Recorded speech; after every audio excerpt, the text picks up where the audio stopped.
admitted to knowing he was dead and throwing him in a creek. We never seen a case like this here in Dallas. Why couldn't they have just beat him up and taken his wallet? They didn't have to kill him. This is the story of what happened in the weeks, months, and years after the first 48. I regret everything I did. I still have dreams about it, you know, when I sleep. In Dallas and in San Antonio, Texas, the lives of 2 victims were mysteriously cut short by brutal homicides. In each case, detectives began with victims they couldn't identify.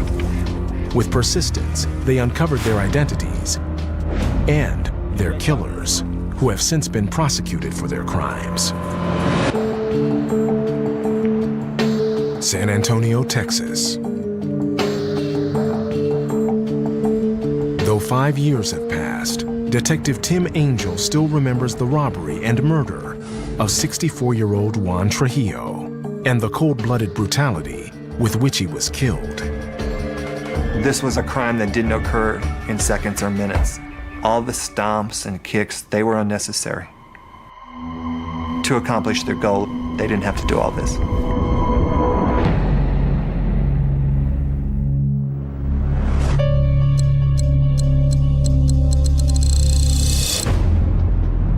In September 2004, Angel got a call when a body was found floating in a creek. All right, we'll be on the way.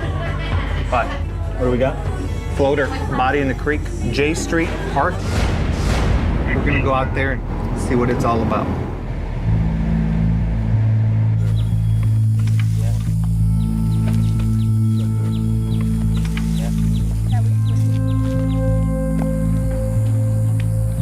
It almost looks like he was drugged the way this is flattened out right here.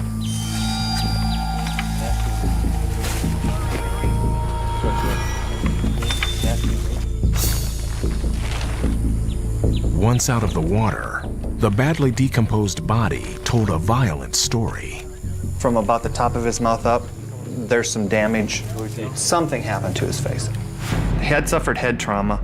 He had been in the water for several days, which made visible identification impossible. The decayed state of the body meant getting a clear ID on the victim would be difficult. How do his fingers look? And find out who he is, that'll help. When you don't know who the victim is, that sets you back. Leads go cold, your suspect disappears. The body is the main evidence, and then you have to let it tell you, guide you where to go with the investigation. In this case, the body produced a usable fingerprint. Detectives ran it through the statewide database, hoping for a match. And that's the hit that we entered. And this is the guy, huh? Juan Trujillo. Good news, buddy. Juan F. Trujillo. Let's see if I can bring a picture of. That's what he looked like, I guess, before he went in the water. Angel and his partner, Detective Stacy Sullivan, headed to the victim's brother's house. Hi, you Miss Trujillo? I'm Detective Angel. This is Detective Sullivan. Can we come in and talk to you? We're investigating it as a homicide, ma'am. Josephine Trujillo was the victim's sister-in-law. Do you know anybody that had any problems with him? Anybody he had problems with? He was a homeless man, and he hung out around with people that, you know, do drugs and all that. Juan Trujillo hadn't always been homeless. In fact, he had a large, loving family living in San Antonio. I have a lot of fond memories of my uncle. I remember him in suits. There's this one picture that my mother has where he's wearing a nice suit, and he always dressed well. With my husband, he always liked to play chess with him and joke around. To me, he was always funny, telling jokes all the time. It was after his mother's death that Trujillo drifted away from his family. I guess I found it odd that my uncle chose to be homeless because he wasn't alone in this world.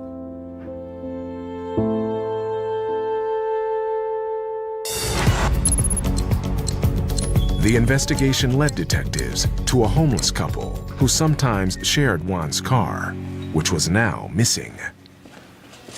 I've got some. Are you a friend of his? Is he a friend of yours? He's dead. For real? Yeah. Are you guys positive it's him? Yeah, we got his fingerprints. Unable to connect the couple to Juan's murder, Angel decided to let them go. There's still somebody you're gonna look at if nothing else pans out, but you're just broadening it. You're moving past them. As the first 48 ticked away, detectives continued following leads, hoping the case wouldn't go cold. Detective Angel, Then, a surprising break. can you hold on just a minute and then I'll talk to you? Thank you. I gotta go, Sherry. Bye. A Crime Stoppers tip claimed that Juan was killed for the money in his wallet and his car. This was the break they needed. This caller names two suspects. A guy named Andrew Garcia. 28-year-old Andrew Garcia was a San Antonio native. The second suspect that's named in this tip is a guy named Joel Gonzalez. 22-year-old Joel Gonzalez had been picked up on an unrelated robbery charge that morning. The Crime Stoppers tip was probably one of the most important pieces of the case that we had. So that was just unbelievable. The tip came from an unlikely source. The person who called Crime Stoppers was Joel's brother. What he told me, he was kind of representing the family, and the family was tired of Joel. Stealing from them, stealing from their neighbors, stealing from everybody. And they wanted it stopped. With Joel already in jail, Angel went to Andrew Garcia's house to pick him up for questioning. Angel had no evidence against Andrew, only the Crime Stoppers tip. He needed a confession.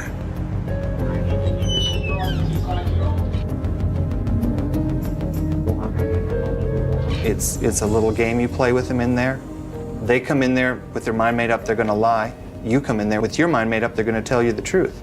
And you meet somewhere in the middle. What's your name? Andrew Garcia. Garcia. Okay, you're not under arrest. Like I said on the way down here, no matter what you tell me, you're going home when we're done. We like to use what's called a non-custodial interrogation. I can promise them, and it's the only promise I'm making, but I promise them no matter what you tell me, you're gonna go home. And I think that puts people at ease. All I'm gonna do is give you the chance to tell me everything you remember as accurately as you can, and then I'm gonna take you home. Do you wanna talk to me about it? Okay. Tell me what happened. My cousin Joel, some old man, came all the way to my house. From there, he went to the park, saying that he had some beers. Andrew said that he was just along for the ride, and that it was Joel's idea to rob the victim. Are you helping him set this up? He did it himself, all of it by himself. Was the old guy saying anything while he was getting his ass kicked? Leave me alone, quit it, stop it. Of course he's saying, I was just there. I'm a witness, is what he's indicating, which I don't believe for a minute. Meanwhile, Angel's team searched Andrew's house for any physical evidence linking him to the murder. Oh, yeah. We found some shoes, which later on turned out to have blood on them. Finding blood on the shoes was crucial, I think. Now, Angel had a new weapon in his fight to get Garcia to confess. There were no witnesses. When you don't have that, it's incumbent on you to get a confession. I think you probably need to be honest with me about everything now.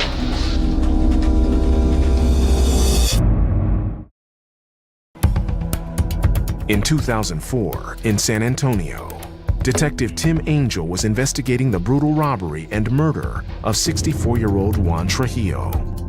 Now, Angel needed a confession from suspect Andrew Garcia. What works for me is just a real easygoing but honest approach and trying to make them understand that I know they did this.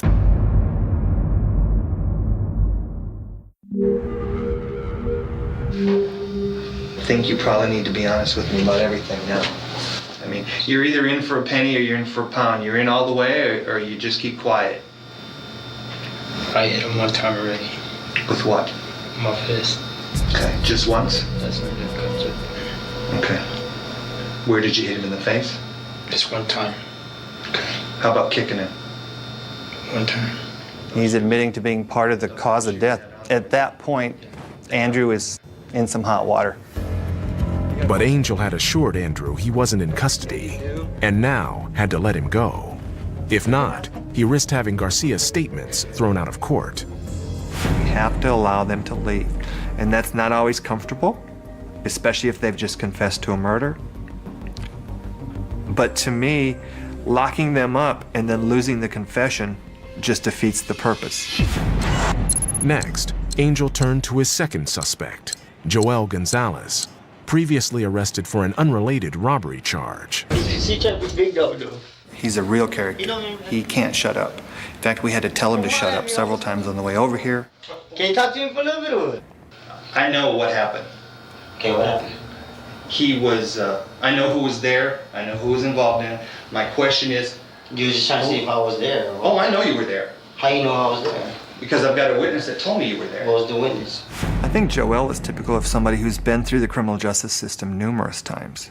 He knows how the game is played. He's very animated, very talkative. That's just his personality.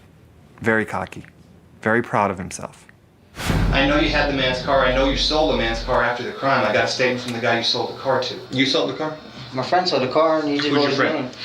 Huh? Dude, you're gonna have to give me up your friend if you want me to believe you. I mean, we're doing an arrest warrant on the guy right now. What's his name though? His first name's Andrew. Yes, that's him. Okay. So I have Andrew. Garcia. I have other things besides him.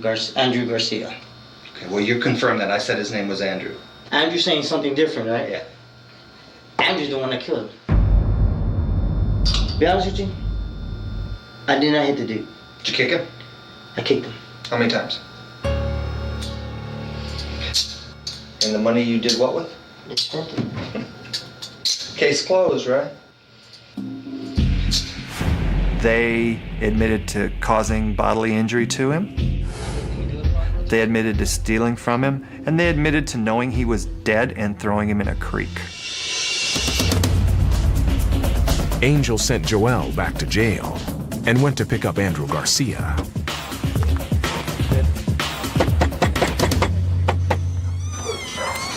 How you doing, Mel? I'm sorry, to your left, right there. What I do? I don't know, mijo, I don't know. They've been here all day, I don't know.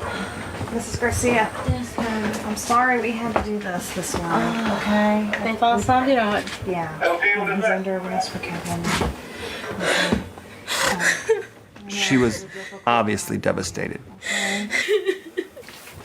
And that's kind of heart-wrenching. This is an innocent woman. She's just trying to lead her life and raise good kids. Today, Andrew's mother, Anita Garcia, remembers her shock at his arrest. And I said, my son didn't do that. He can't do that, you know. I don't believe he did that. I couldn't believe it.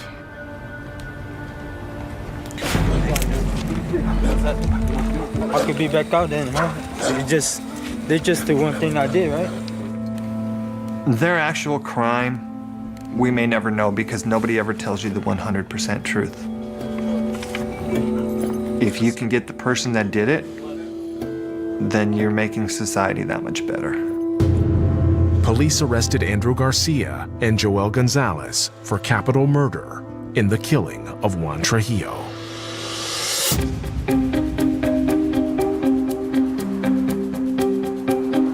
Two years later, in 2006, prosecutor David Lunin was preparing for the trials of each offender. Lunin had years of experience prosecuting capital murder cases. A capital crime, a capital murder, has two possible punishments: a life sentence or a death sentence. Though both participated in the beating, Lunin considered Joel a greater threat to public safety. We believed that Joel Gonzalez was more responsible than Andrew Garcia. I think Andrew is a follower. I think Joel is extremely dangerous. I think if he was ever let out of jail, he would reoffend. He's not opposed to using violence. Garcia and Gonzalez were each appointed a lawyer from a pool of private attorneys certified to work on capital murder cases. As the trial date for Andrew Garcia approached, his attorney, Suzanne Kramer, had to work fast to save her client's life. We went to talk to him. That kind of became apparent that he was not as sophisticated as some of the other people might have been. We needed to, in Andrew's case, do some intense checking on his mental capacity. Psychiatric evaluations revealed Andrew had deficient mental capacity. There could be a possibility that will show that he lacked the ability to form the intent necessary for the state to prove the crime. And so that was a big, big issue for us. At the same time, Joel's attorney, Jeff Mulliner, was gathering information on his client's background, hoping to save him from the death penalty. Given the statements that Joel had made on DVD, we were not in a particularly good position to escape a finding of guilt by the jury. In Gonzalez's past, Mulliner also discovered mental issues that could help his case. He had a long history of some learning deficiencies. You know, when you grow up with family circumstances and mental health issues and learning deficiencies in a tough part of town, you know, you got a lot of odds stacked against you.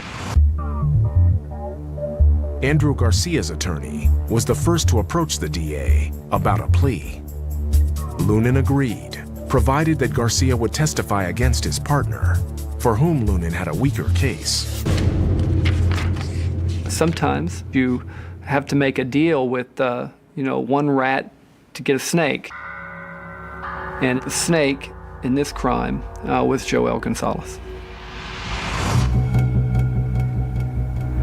Armed with Joel's mental health records, his attorney also wanted to strike a deal with Lunin. I mean, they had a client that had a long criminal history, who had committed a heinous crime. Joel's attorneys were looking to save his life.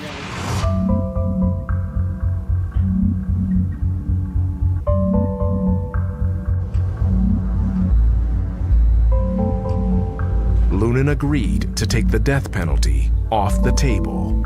However, with the threat of Garcia's testimony in hand, he was able to secure a harsher sentence for Gonzalez. Joel Gonzalez pled guilty to capital murder and aggravated robbery. Andrew Garcia pled guilty to murder.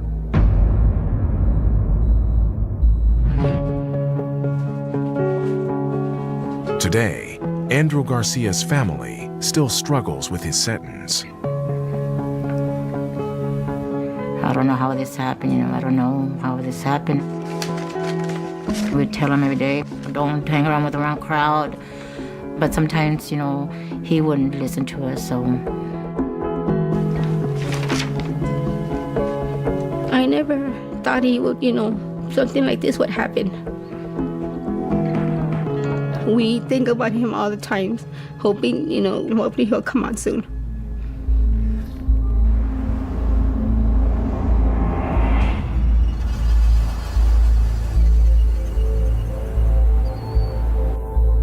Garcia, now in a maximum security Texas prison, still thinks about the crime.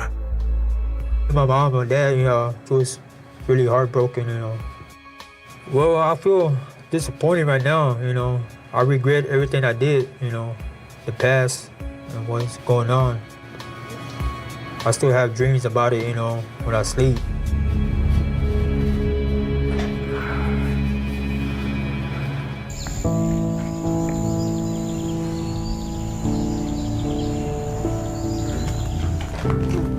Juan Trujillo's family continues to come to grips with his murder.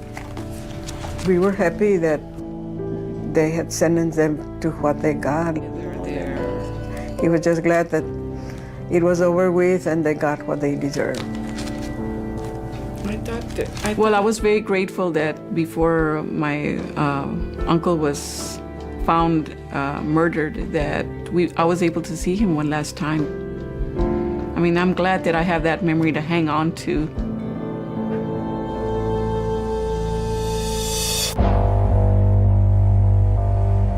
Dallas, Texas. 3 years have passed since Dallas detectives investigated the execution-style murder of a young woman whose body was found in a popular Dallas park. Her identity would remain a mystery for days. We basically started from just about nothing. Well, our biggest challenges were to get her identified and to find witnesses.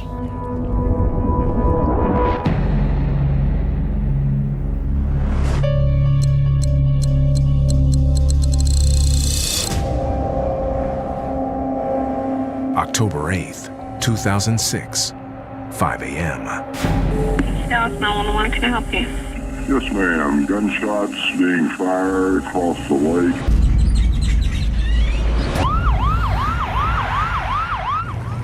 At sunrise, detectives Bob Ermatinger and Ken Penrod arrived at the crime scene to find a woman shot to death.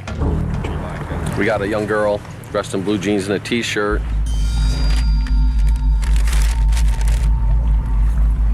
There's a bullet projectile here. I would guess she got shot here, and then the one to the head. Well, it looks like she was executed. Yep. No ID on her, though, so we're going to have to find out who she is. And as far as how it happened, any details of the case, anything like that, we didn't know, other than she had obviously died of gunshot wounds. So we basically started from just about nothing. White Rock Lake is a popular oasis in the heart of Dallas. The location where we found the victim is not a high crime area. There's a constant flow of people out there. Not too many murders occur at White Rock Lake. As detectives combed the area, they found a potential lead. Well, right here on the ground, we've got a cell phone. Well, we were hoping that was going to take us to the suspects. I mean, what are the odds that you're going to lose your cell phone next to a person that was murdered?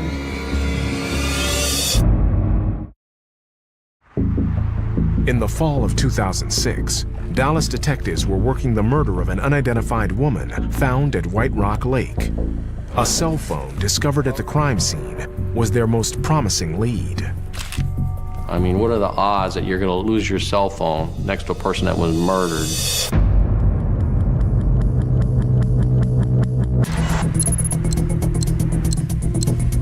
Investigators tracked down the girl who owned the cell phone and brought her in for questioning, along with a friend. She denied being at White Rock Lake the night before.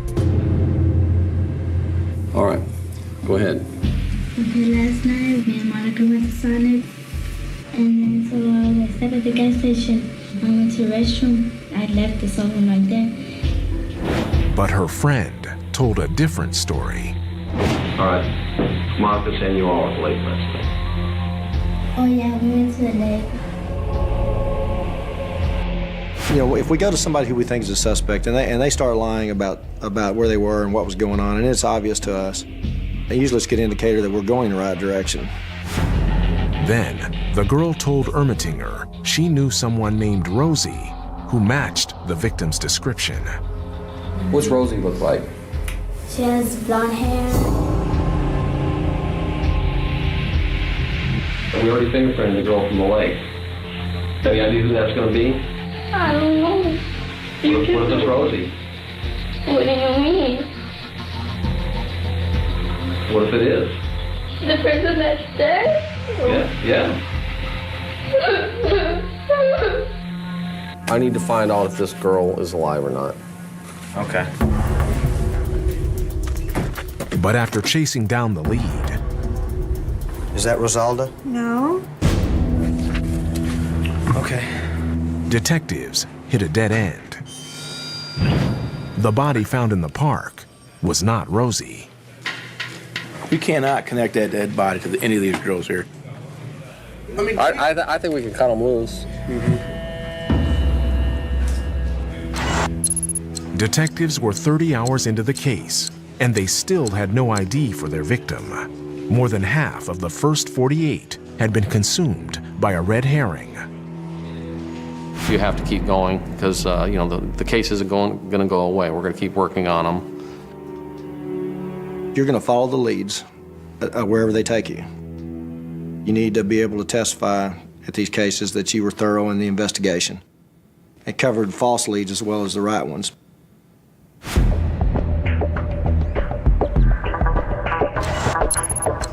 The homicide team now returned to their only piece of evidence, the victim's body. Detective John Palmer was drawn to the victim's T-shirt. The T-shirt is kind of unique. There's just not a lot of boat drag racers running around out there. Well, think it'd do any good if I did try to do a little online research on the logo on that shirt? Okay. I'm going to post on there that we're looking for the identity of a girl who we found at White Rock Lake, who quite possibly was at that boat race. I thought that could be a link to figuring out who she was. This is one of those situations where if you don't swing the bat, you're not going to hit the ball. As the first 48 ended, they hoped this last-ditch effort would lead to an ID. Everything that we did to identify this body turned out to be done with negative results. When that happens, usually you're just at a standstill with the investigation. 8 days later. Hello? Oh, really? Ermatinger received a call from police in El Dorado, Arkansas. They'd received a tip that a missing woman from their area fit the description that Palmer had entered on the web. Let's see. A fingerprint match confirmed the information. Crystal Jenkins. Because of the internet. If this would have happened even 10 years ago, we might not have identified this victim for months. 10 days into their investigation, detectives had finally identified the victim, 25-year-old Crystal Jenkins. Crystal's family in El Dorado, Arkansas, had reported her missing over a week earlier. Her sister had called me, and they had found Crystal's car at home, and she wasn't there. She didn't go anywhere without her car. Crystal was close to her mother, Teresa Jenkins, and called her daily. When Teresa didn't hear from Crystal, she began to worry. And so from the very first minute, her car was found, at home, and she wasn't there. We knew something was wrong. I suspected that she had been killed. Call it mother's intuition, but I knew it wasn't good from the very beginning. Crystal was the second in a family of 10 children, but she never got lost in the crowd. She was our backbone of the whole family. There was times I turned to her for support or for advice. She's the one that kept us together. She was like our second mom. The investigation now moved 4 hours away to Crystal's hometown of El Dorado, Arkansas. Ermatinger and Penrod hoped that as they learned more about Crystal, they would find her killer. Howdy. Have a seat. How you doing? What's a little history on her? She's running with a rough crowd. Crystal had been hanging out with a drug dealer named Lavelle Evans. When police raided his house on an earlier drug warrant, she had been arrested along with him. He was a career criminal, been handled by the police a lot. Lavelle Evans had been in and out of prison for years. At the time of the murder, he was under house arrest for prior drug and weapons charges.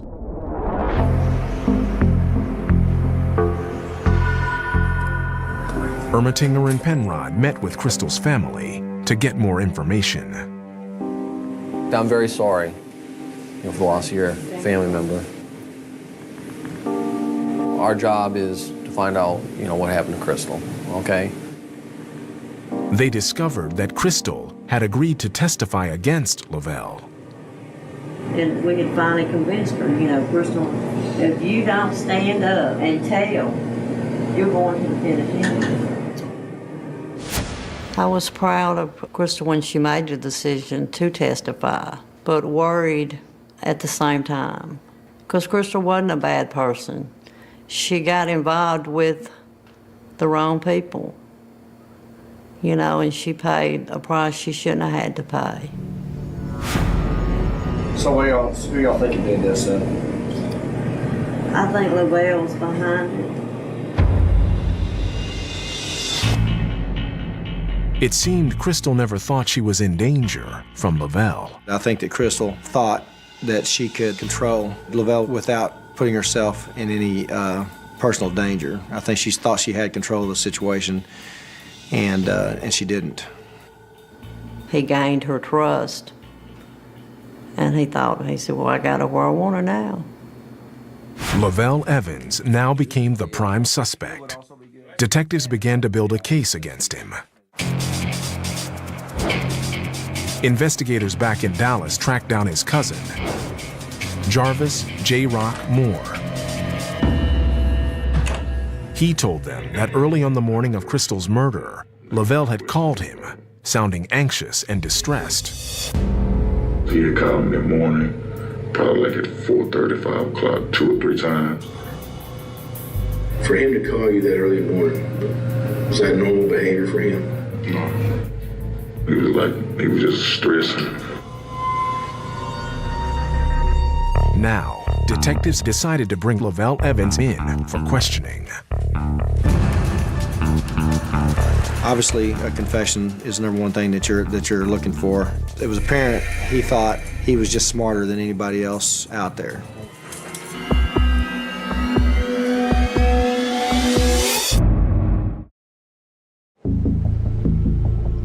In October of 2006, Dallas detectives Bob Ermatinger and Ken Penrod were working the execution-style murder of Crystal Jenkins.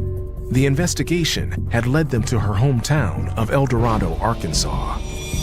The idea that somebody was going to go and try to do such a good thing that she was going to do, to testify against these drug dealers, to try to get that person off the street, and by doing the right thing that this ends up happening to her.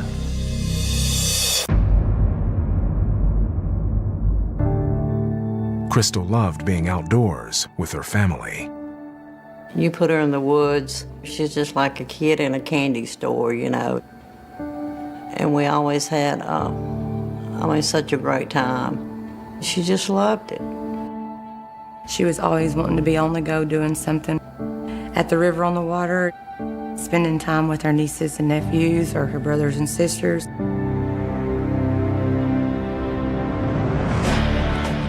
Detectives had now identified a suspect, Lavelle Evans.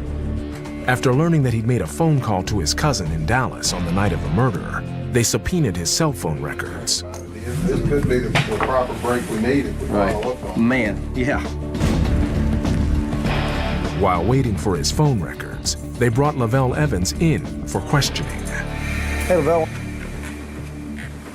There's quite a few things I want to talk to you about, and some things that we found out I want to get your opinion on. Is that fair enough? Not really, because I already been advised by my attorney not to say anything without in prison. It was apparent early on that he thought that he could beat the system, basically. He could beat anything, and that he was just smarter than anybody else out there. They didn't get their confession, but they did get a break when they received Lavelle's cell phone records. The records clearly placed him in the area of the murder at the time of Crystal's death. Shots fired call came out about 5:04. There's 5:07. We've got Lavelle calling J-Rock right at that time. That's the White Rock Lake area. That puts Lavelle right at the crime scene at the time of the murder. We hit the, I guess what it'd be, the gold mine there. We were pretty happy with that. That showed that that cell phone had been at White Rock Lake when Crystal was killed. After 2 weeks of investigation, Dallas detectives arrested Lavelle Evans for capital murder. We found out that, they had charged him. We were relieved and knew that, one day, she would get some justice.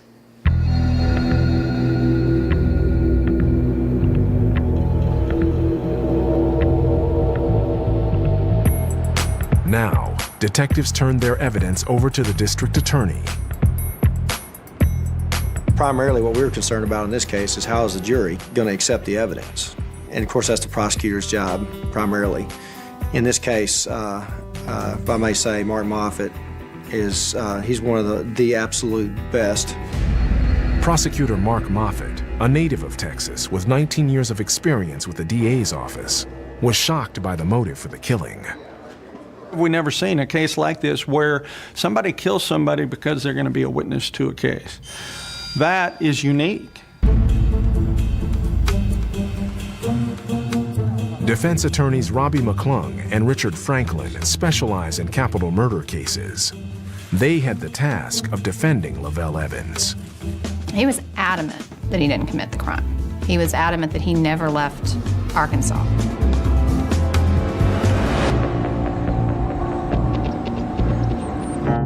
Lavelle faced life without parole if found guilty. The trial to determine his fate began on August 26, 2008. As the jury filed into the courtroom, tension filled the air. You have someone who's on trial for murder there in the courtroom with you. You've got family members, friends. They're looking to you for the decision. So there's a little bit of pressure. First, the prosecution had to place Crystal and Lavelle together, leading up to the murder. Investigators for the prosecution obtained surveillance footage of Crystal and Lavelle together. They were at a Subway restaurant in El Dorado, Arkansas, hours before the murder. The video showed Lavelle coming into the store. And then about 10 minutes later, here comes Crystal. And that was about 6 o'clock on Saturday night. Well, she's wearing exactly what she was when she was found killed.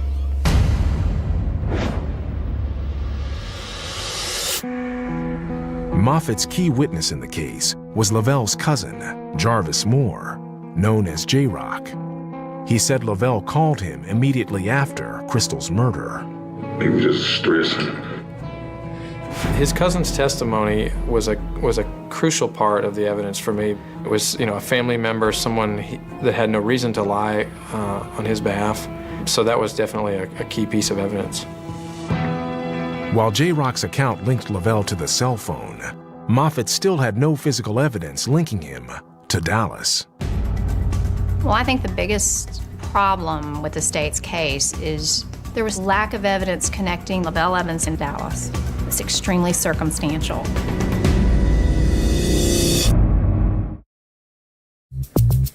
In the summer of 2008, Lavelle Evans was on trial for the murder of Crystal Jenkins. The testimony of Lavelle's cousin, Jarvis J-Rock Moore, tied Evans to the cell phone police had recovered at his home. Now, the prosecution had to place that cell phone in Dallas at the time of the murder.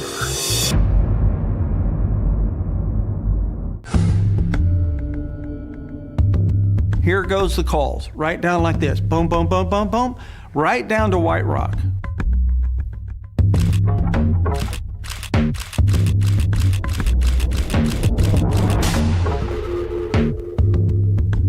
Well, at 5:05, I want to say, we get a call, 911 call, shots fired. At 5:08, you can see it on the move, and you go pop, pop, pop, pop, right back to El Dorado. Well, right there, you know good and well that that phone is connected to this murder.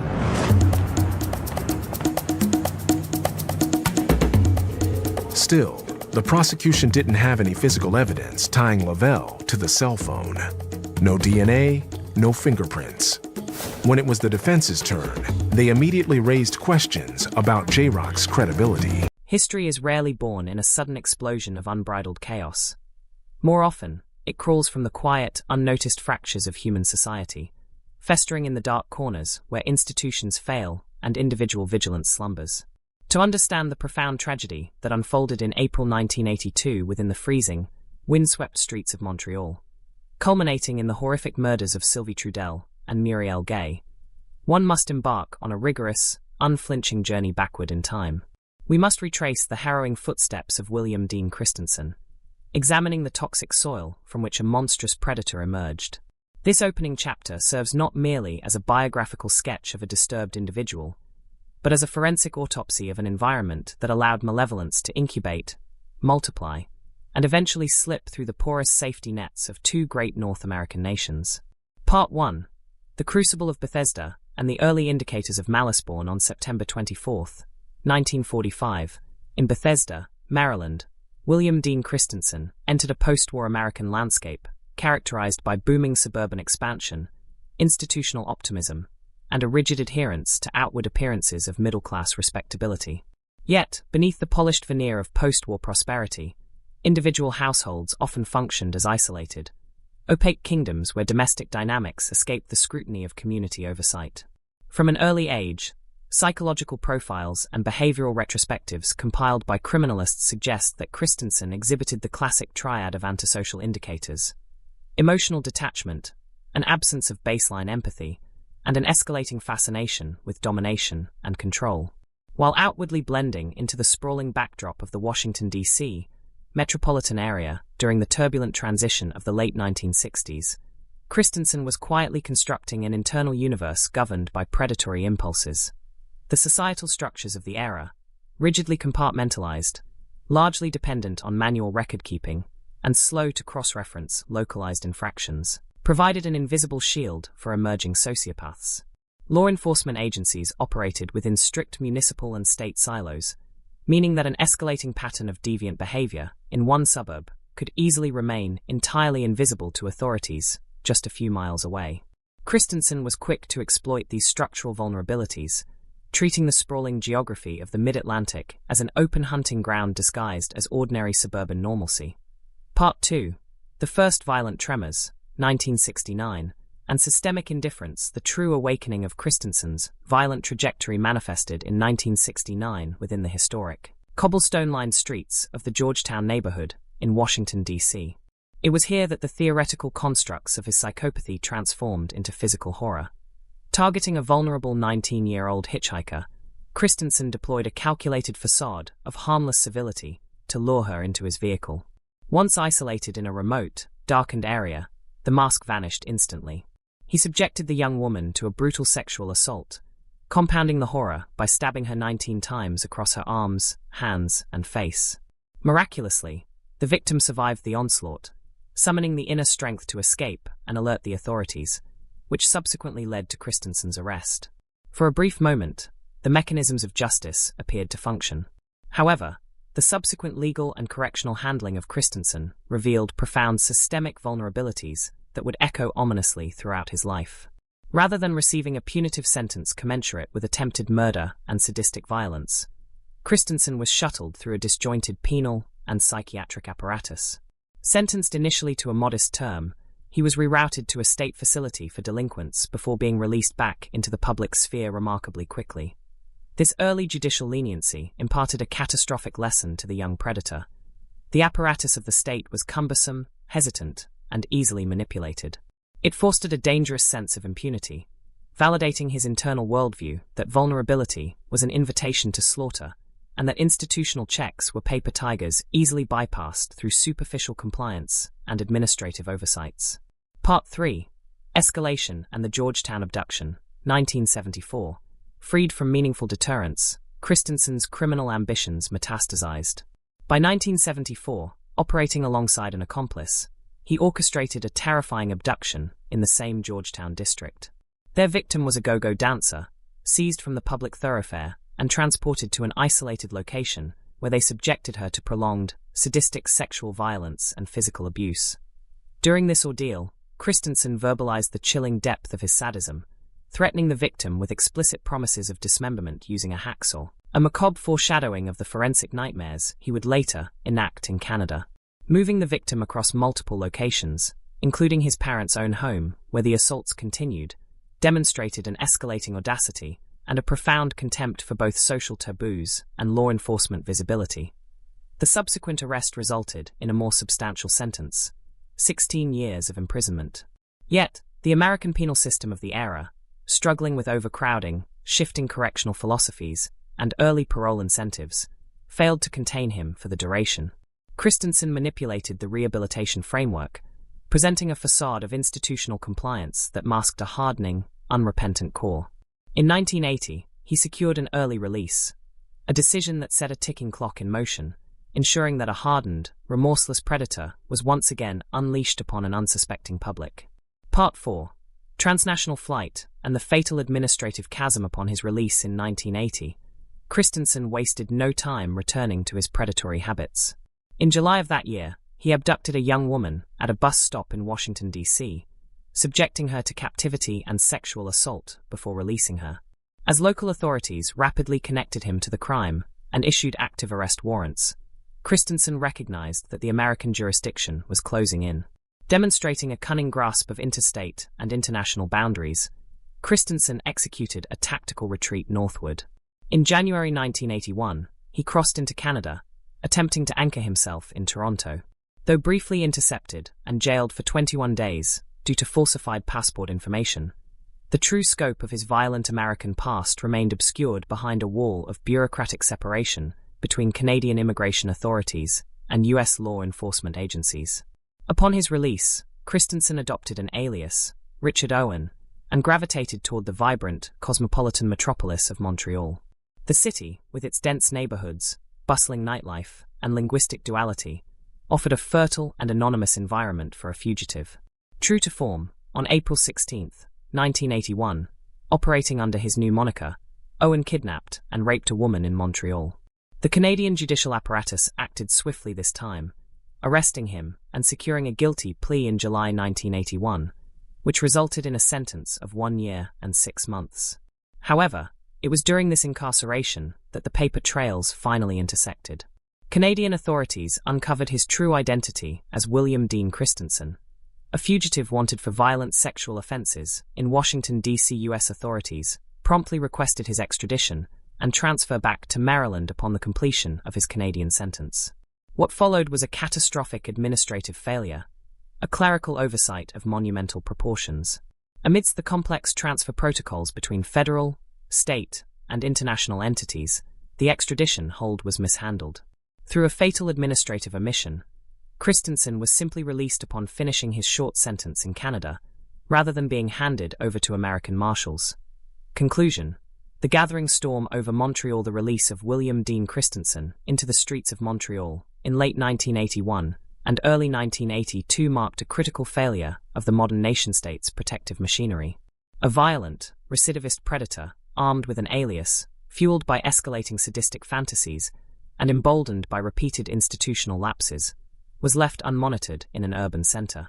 The systemic chasms between American and Canadian jurisdictions, the limitations of paper-based identification records in an analog era, and the misplaced leniency of correctional systems had inadvertently conspired to construct a path of least resistance for a monster. As the winter snows of Montreal began to melt in the early spring of 1982, the stage was set for an unspeakable tragedy. The ghosts of Washington, D.C., and the administrative blunders of the cross-border transfer converged, quietly setting the coordinates for the brutal fates awaiting Sylvie Trudel and Muriel Gay. The dark genesis had reached its maturity. The shadow was about to strike. To fully comprehend the tragic convergence of events that culminated in April 1982, one must look beyond the cold case files and immerse oneself in the living, breathing environment of Montreal during that specific era. The early 1980s represented a period of profound transition, economic turbulence, and cultural reconfiguration for Canada's second-largest city.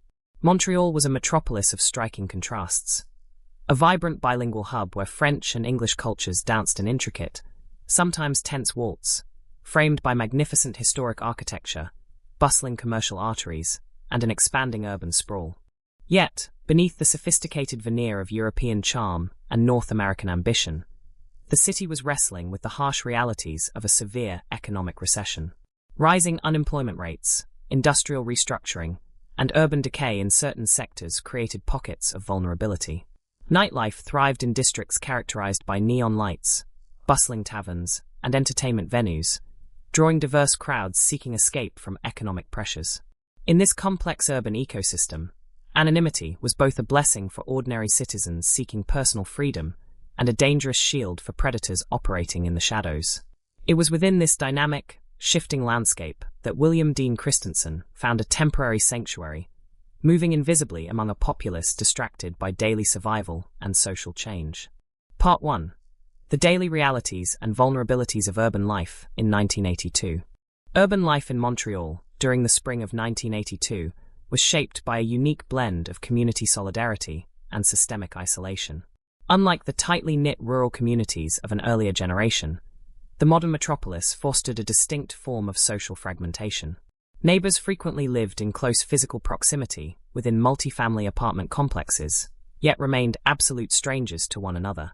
For young women living independently, pursuing careers, or navigating the vibrant social scenes of downtown Montreal, daily life required a constant balancing act between personal liberation and inherent urban hazards.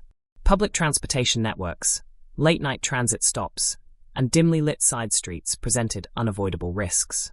Sociological retrospectives of this period indicate that law enforcement agencies were severely under-resourced when it came to proactive street-level protection, relying heavily on reactive policing rather than preventative surveillance.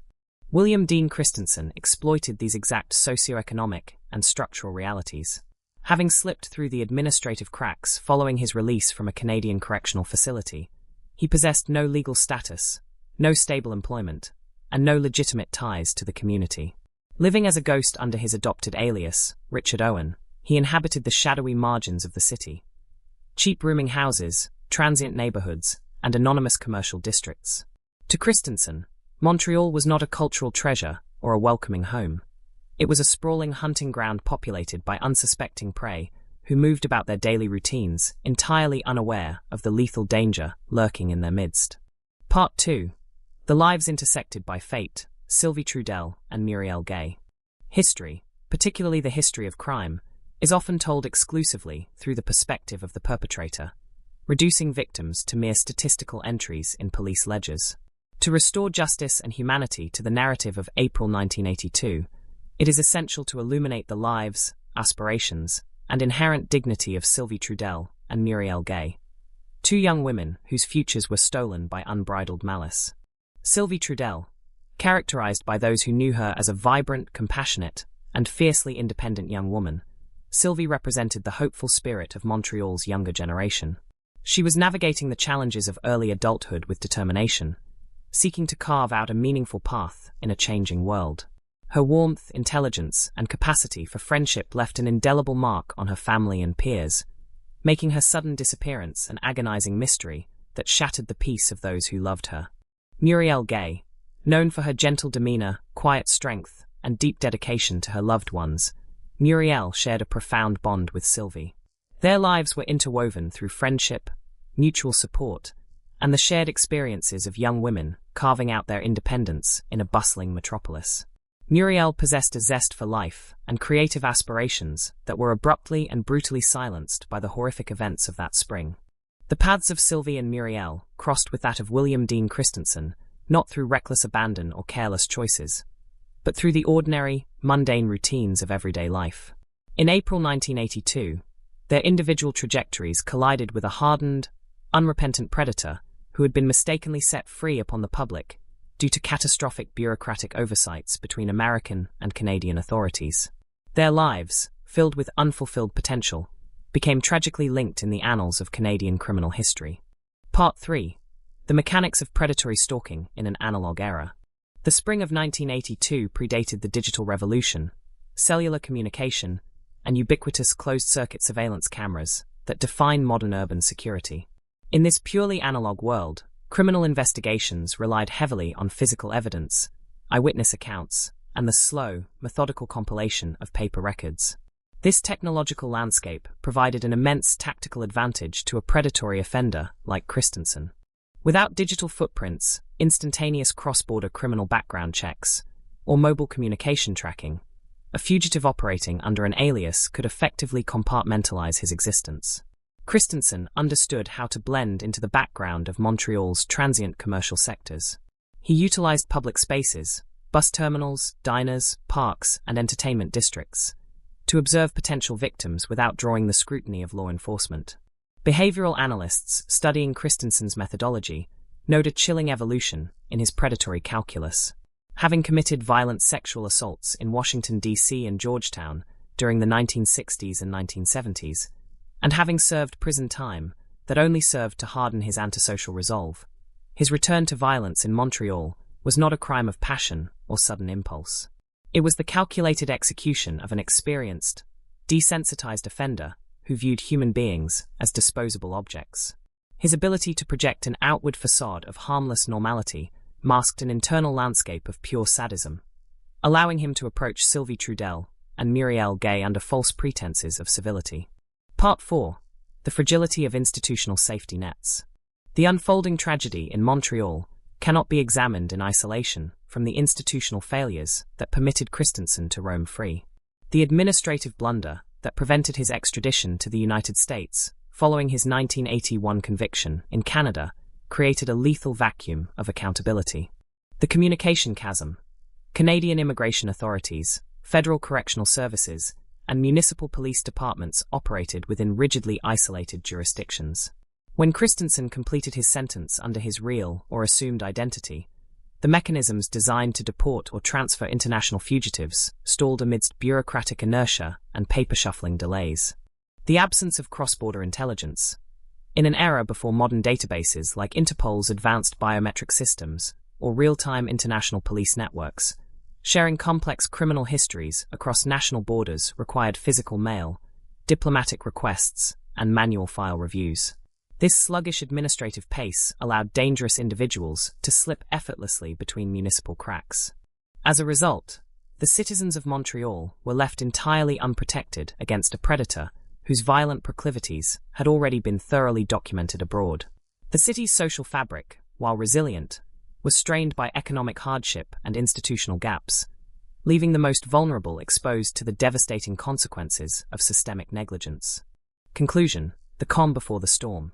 By mid-April 1982, the atmospheric conditions for catastrophe had reached their peak. William Dean Christensen, emboldened by past impunity and shielded by an alias, prowled the streets of Montreal unchecked. Sylvie Trudel and Muriel Gay continued their daily routines, embodying the vibrant spirit of a city striving to move forward despite economic and social pressures. The physical environment of Montreal, its shadowy alleys, bustling avenues, and the quiet transitions between day and night, served as the silent backdrop to an impending horror.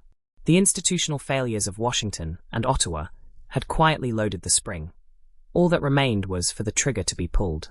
As the chill of winter yielded to the turbulent spring rains, the dark threads of destiny tightened around the two young women, setting in motion a sequence of events that would forever scar the collective conscience of North America and force a radical reevaluation of cross-border justice and institutional accountability. History is frequently punctuated by dark milestones, moments where the fragile membrane separating civilized society from unbridled savagery is violently torn apart. In the freezing, volatile atmosphere of April 1982, the city of Montreal became the stage for one of the most harrowing and horrifying chapters in Canadian criminal history. Following years of institutional oversights, administrative failures across international borders, and a relentless escalation of unchecked psychopathy, William Dean Christensen, operating under his fugitive alias, reached the absolute zenith of his monstrous trajectory. This third chapter delves deep into the harrowing sequence of events that unfolded in mid-April 1982, examining the tragic convergence of the predator and his prey. Through a rigorous, unflinching reconstruction of the timeline, we honor the memory of Sylvie Trudel and Muriel Gay by confronting the absolute brutality of the acts committed against them, while shedding light on the terrifying reality of how vulnerability in an urban landscape can be exploited by a remorseless killer. Part 1. The Prelude to Tragedy, Surveillance and Opportunism. As the damp, biting spring air settled over Montreal in April 1982, William Dean Christensen was living a ghost-like existence on the margins of society. Unemployed, stripped of legitimate legal status following his previous minor convictions under his alias, and fueled by a dark reservoir of suppressed sadistic fantasies built over years of incarceration and escape, his internal pressure cooker was primed for explosion. Behavioral profilers analyzing Christensen's operational patterns note that he did not select his targets through random impulse. Instead, like a seasoned predator accustomed to urban landscapes, he utilized public transit hubs, commercial strips, and bustling downtown arteries to observe potential victims. He sought out individuals who embodied independence, youth, and approachability, traits that he weaponized against them by projecting a calculated facade of harmless civility.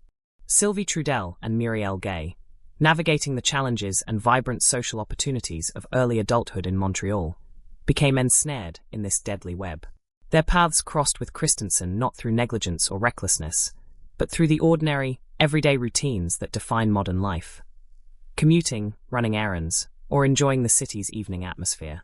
In a purely analog era devoid of ubiquitous closed-circuit cameras or digital tracking, Christensen was able to approach them, establish a deceptive rapport, and isolate them from the safety of the crowds without drawing the immediate scrutiny of bystanders or law enforcement.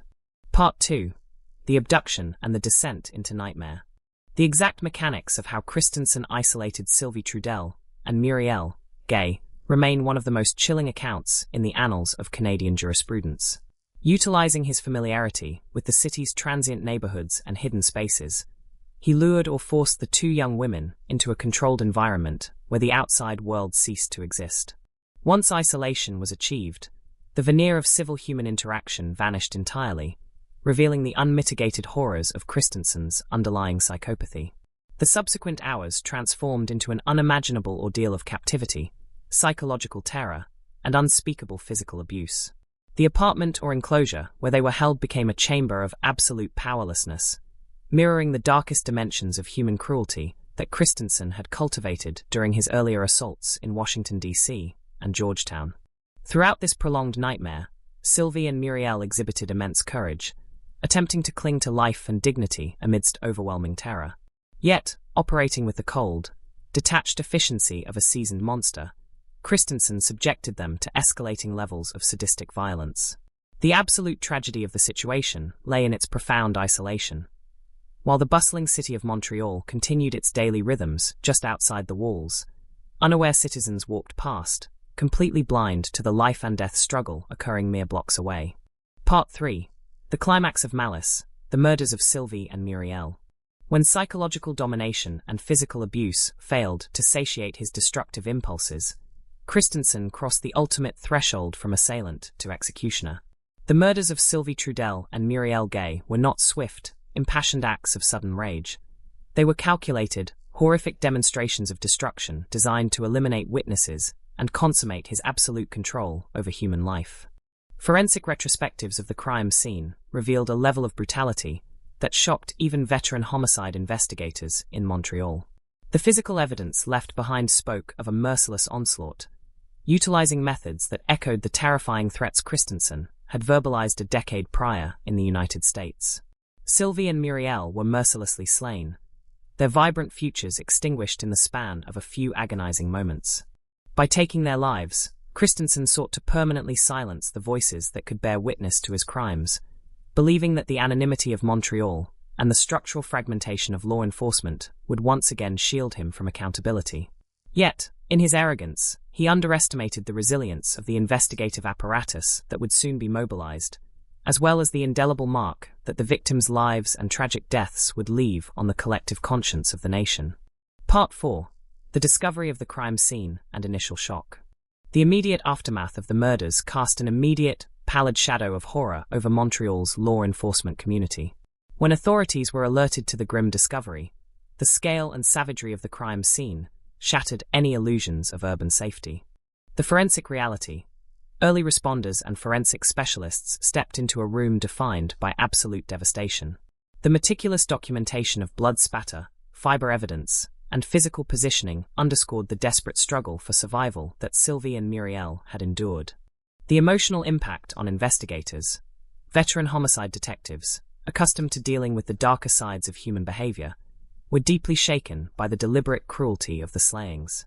It became immediately apparent to the Montreal police force that they were not dealing with a routine domestic dispute or a local petty criminal, but with a highly dangerous, predatory offender who possessed sophisticated techniques of concealment and evasion. As news of the double homicide filtered through the media, public shock transformed into grief and outrage.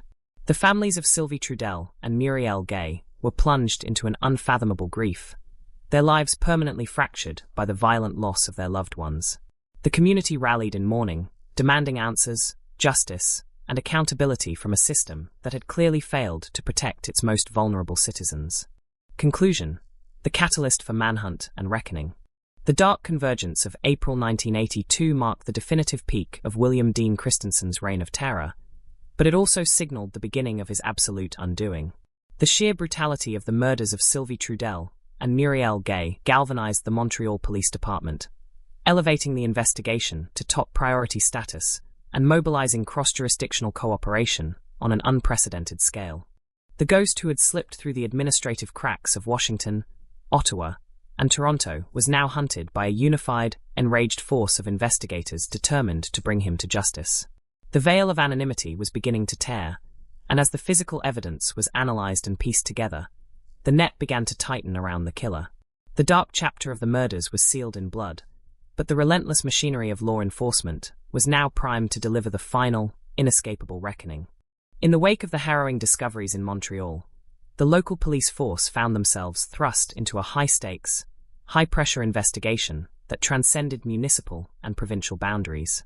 The brutal murders of Sylvie Trudel and Muriel Gay in April 1982 were no longer isolated local tragedies. They signaled the active presence of a seasoned, highly dangerous cross-border predator. This fourth chapter examines the intensive, methodical manhunt that followed. It explores how Canadian law enforcement authorities mobilized resources, bridged international communication gaps with their American counterparts, and began piecing together the fragmented identity of the man hiding behind the alias Richard Owen.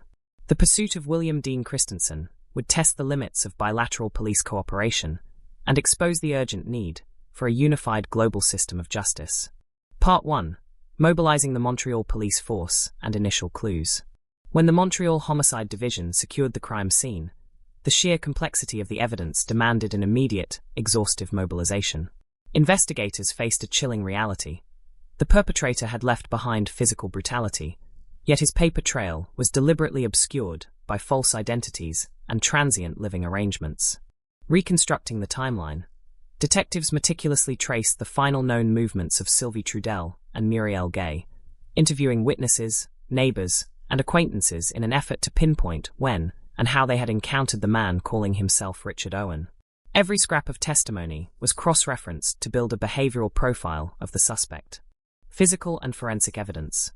Forensic teams worked tirelessly under intense scrutiny to harvest latent fingerprints, fiber traces, and biological markers left at the scene. In an era predating rapid DNA profiling, these physical artifacts had to be catalogued, preserved, and compared against local fingerprint registries manually, a painstaking process that required immense patience and technical rigor. As investigators dug deeper into the background of Richard Owen, inconsistencies began to multiply. The alias was thin, built on borrowed credibility and manufactured documents. It became increasingly clear to the lead detectives that the man responsible for the double homicide was a transient fugitive hiding from a darker, more extensive past elsewhere on the North American continent. Part 2. Unmasking the alias and connecting to the American past. The breakthrough in identifying the suspect came through persistent cross-checking of physical descriptions, fingerprint classifications, and immigration records between Canadian authorities and United States law enforcement agencies. The fingerprint match. When the fingerprints of the suspect detained under the name Richard Owen were transmitted through diplomatic and law enforcement channels, the match returned a shockwave through the investigative ranks. The prints did not belong to a minor Canadian offender. They belonged to William Dean Christensen, an American fugitive with a violent history of armed assaults, abductions, and sexual violence in Washington, D.C. and Georgetown. Revisiting the bureaucratic blunder, the realization sent an institutional tremor through both countries. It laid bare the catastrophic administrative failure from the previous year. The The clerical oversight that had resulted in Christensen's release in Canada rather than his extradition to Maryland to face U.S. justice. If that single administrative handoff had not failed, Sylvie Trudell and Muriel Gay would still be alive. Armed with Christensen's true identity, past criminal history, and psychological profile, the Montreal police force no longer operated in the dark. They understood precisely what kind of monster they were hunting: an unrepentant, highly methodical sociopath who viewed human life as entirely disposable. Part 3. The nationwide alert and the closing net. With the suspect's identity confirmed, the investigation shifted from a localized manhunt to a high-priority, multi-agency operation spanning provinces and international borders. Disseminating the profile, detailed descriptions, aliases, photographs, and known associates of William Dean Christensen were broadcast to police detachments across Canada and the United States. Border crossings, bus terminals, and transient shelters were placed on high alert. The media played a critical role, publishing appeals to the public that transformed ordinary citizens into an extended network of eyes and ears for the police. Tracking the fugitive's movements, Christensen quickly realized that his alias had been compromised and that the full weight of international law enforcement was converging upon him. True to his predatory instincts, he attempted to go deeper underground, utilizing cash, avoiding fixed addresses, and trying to slip across provincial boundaries or back toward the American border. However, the structural fragmentation that had once protected him was now being aggressively bridged by desperate, determined investigators. Joint task forces between the Royal Canadian Mounted Police, RCMP, provincial police and municipal departments coordinated real-time intelligence sharing, ensuring that every lead was run down with uncompromising speed. Part 4. The arrest and the confrontation with reality. The manhunt culminated in a tense, high-stakes apprehension that brought William Dean Christensen's reign of terror to an abrupt halt. Cornered by law enforcement officers who had anticipated his movements, based on informant tips and surveillance patterns, Christensen was captured without the dramatic shootout he may have fantasized about, but rather with the cold, inevitable weight of handcuffs clicking into place. The moment of capture, stripped of his alias and isolated from any escape route, Christensen faced the authorities with a chilling composure that underscored his deep-seated psychopathy. There was no remorse, no acknowledgement of the unspeakable horrors he had inflicted, only a clinical calculation of his legal predicament. Interrogation and initial statements. Brought into custody, Christensen attempted to deploy the same manipulative charm and superficial compliance that had fooled correctional systems in Washington and Montreal years prior. Yet, veteran interrogators, armed with incontrovertible physical evidence and his full rap sheet, saw right through the facade. The psychological games no longer worked. The arrest marked a monumental milestone for the grieving families of Sylvie Trudell and Muriel Gay, providing a fragile sense of relief that the monster who had shattered their lives was finally behind bars. Yet, the community recognized that capturing the killer was only the first step. The true test would lie within the courtroom. Conclusion: preparing for the ultimate legal reckoning. The successful manhunt and subsequent capture of William Dean Christensen closed the chapter on his frantic flight across North America, but it opened a new, intensely scrutinized phase in the pursuit of justice. The evidence gathered by the Montreal police, combined with his extensive American criminal record, formed an ironclad case that was destined to shake the judicial system to its core. As Christensen was remanded into high-security custody awaiting trial, the legal teams prepared for a monumental courtroom battle. The ghosts of past institutional failures, from Bethesda to Washington, and from Ottawa to Montreal, weighed heavily on the proceedings. The trial of William Dean Christensen would not merely determine the fate of a single sadistic predator. It would stand as a public accounting of society's duty to protect the innocent, confront bureaucratic negligence, and demand absolute accountability from the scales of justice. When the doors of the Montreal courthouse swung open to admit William Dean Christensen for his formal trial, the atmosphere inside and outside the building crackled with a profound mixture of grief, public outrage, and an unshakable demand for justice. This fifth chapter examines the monumental legal proceedings that followed his capture, a trial that transcended a standard criminal prosecution to become a public reckoning for systemic failures, a validation of modern forensic evidence, and a solemn testament to the enduring dignity of Sylvie Trudell and Muriel Gay. For the families of the victims, the legal teams, and the citizens of two nations watching closely across international borders, the courtroom served as the ultimate arena where darkness would be confronted by the unyielding light of the rule of law. Part 1. The prosecution's ironclad case, weaving science and testimony. The Crown prosecutors faced the immense responsibility of building an airtight case that would leave no room for doubt, technicalities, or manipulation by the defense. They approached the trial not as a routine exercise in jurisprudence, but as a meticulous reconstruction of a tragedy caused by unbridled malice and institutional negligence. Reconstructing the crime with forensic precision, the prosecution presented an exhaustive array of physical, biological, and ballistic evidence harvested from the Montreal crime scene.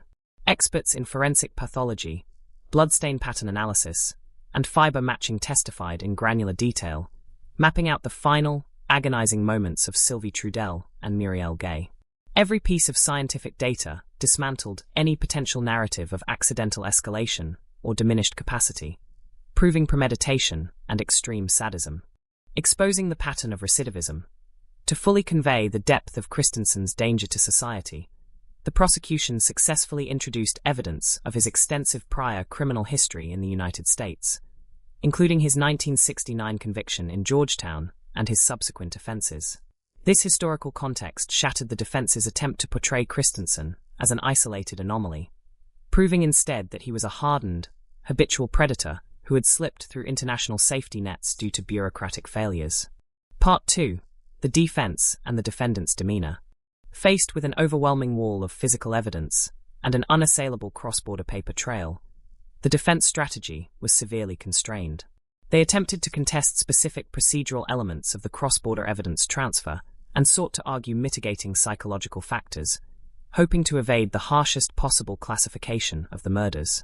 Throughout the proceedings, William Dean Christensen sat in the courtroom with a chilling, unsettling composure. Observers, journalists, and courtroom artists frequently noted his complete lack of visible remorse. He viewed the exhaustive testimony, the weeping family members of the victims, and the meticulous presentation of evidence with a detached, clinical curiosity, mirroring the absolute absence of empathy that defined his psychopathic profile.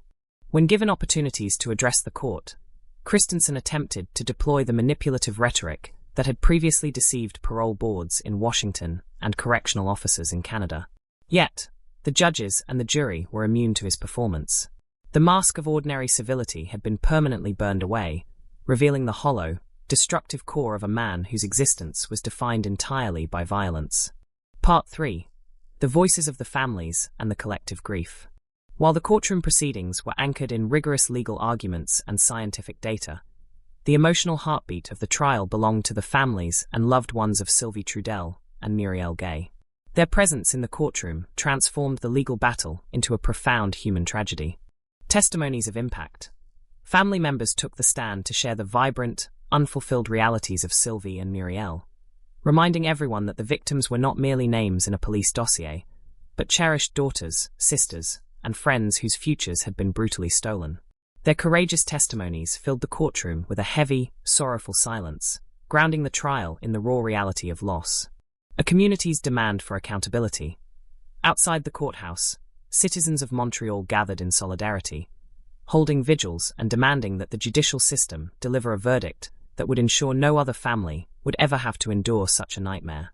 The trial became a catalyst for national conversations regarding cross-border criminal tracking, interagency communication, and the protection of women against violent offenders. Part 4. The verdict and the sentencing. As the trial reached its culmination, the jury deliberated with swift and decisive clarity, overwhelmed by the undeniable weight of the evidence presented by the prosecution. Guilty on all counts. When the verdict was read aloud in the packed courtroom, the atmosphere shifted from tense anticipation to a solemn, echoing sense of vindication. William Dean Christensen was found guilty on all counts of first-degree murder and associated violent offenses. The jury's unanimous decision severed any remaining hope the predator had of ever re-entering polite society. The judge's imposing sentence, handing down the maximum statutory penalty, the presiding judge delivered a scathing indictment of Christensen's actions, characterizing him as a scourge upon humanity whose crimes violated the fundamental tenets of civilized existence. The sentence ensured that Christensen would spend the remainder of his natural life behind bars, stripped of his freedom, his aliases, and any illusion of power.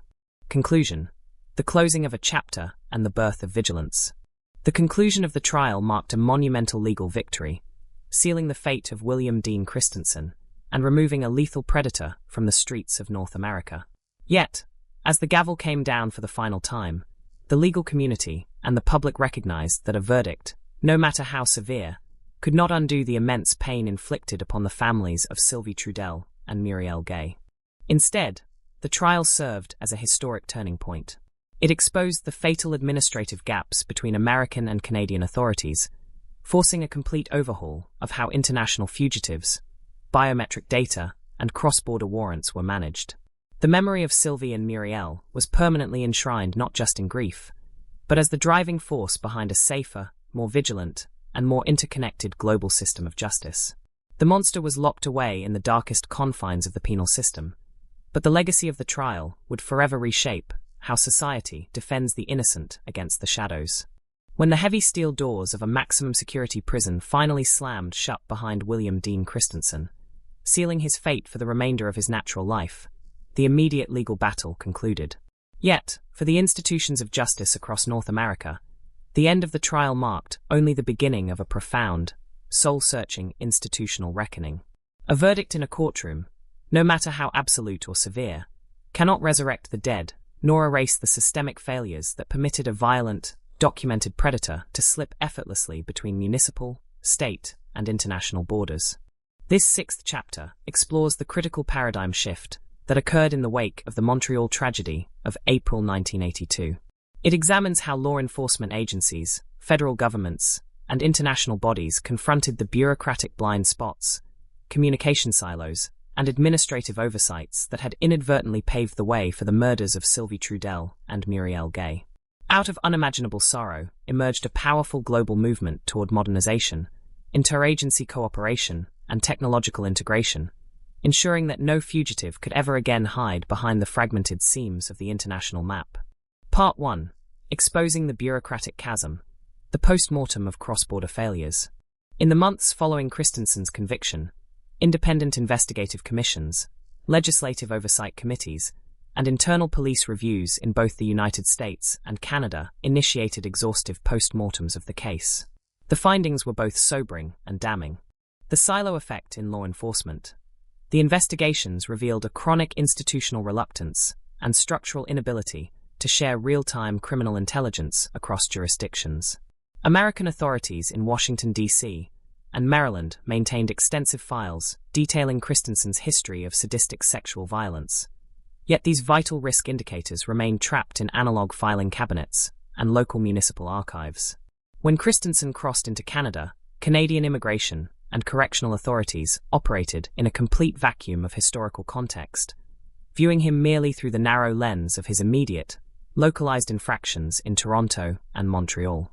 The fatal paper trail breakdown, the catastrophic administrative error that prevented Christensen's extradition to the US upon completing his 1981 Canadian sentence, was dissected down to every missed signature, lost teletype message, and delayed diplomatic communication.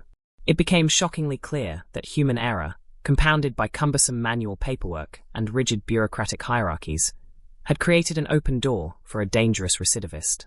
The system had prioritized procedural red tape over public safety, with fatal consequences. Recognizing these vulnerabilities required extraordinary institutional courage. Rather than sweeping the failures under the rug, high-ranking officials and reform-minded law enforcement leaders used the horror of the Christensen case as a clarion call for radical systemic overhaul. Part 2. The birth of modernized international information sharing. The most immediate and transformative legacy of the Christensen investigation was the urgent acceleration of cross-border data integration between the United States and Canada, serving as a blueprint for wider international policing standards. Digitization of criminal records. The early 1980s stood on the precipice of the digital revolution. Law enforcement leaders recognized that relying on physical mail, slow diplomatic pouches, and manual fingerprint classification cards was dangerously obsolete. Investments were funneled into computerizing criminal histories, establishing electronic databases that allowed instantaneous queries across state and national lines, bilateral task forces and liaison networks. Permanent channels of communication were established between the Royal Canadian Mounted Police, RCMP, the Federal Bureau of Investigation, FBI, and state-level departments. Specialized liaison officers were embedded across borders to ensure that any foreign national arrested for a violent crime would automatically trigger immediate biometric cross-checks with their country of origin. These technological and procedural bridges fundamentally altered the landscape of North American security. No longer could an offender easily reinvent themselves under an alias or exploit international boundaries simply by purchasing a bus ticket across the border. Part 3. Reforming correctional and extradition protocols. Beyond intelligence sharing, the systemic failures exposed by Christensen's transnational movements forced a comprehensive tightening of correctional discharge and international extradition protocols. End-to-end tracking of deportees and extradites. Governments enacted stringent new regulations governing the release of foreign nationals from penal institutions. Under the reformed protocols, an inmate with pending foreign warrants or active extradition requests could no longer be simply discharged into the general public upon completing a domestic sentence. Seamless interagency custody transfers, supervised directly by federal marshals or international police authorities, became a mandatory, non-negotiable standard. Enhanced risk assessment for recidivism. Correctional psychiatry underwent a rigorous ethical and methodological review.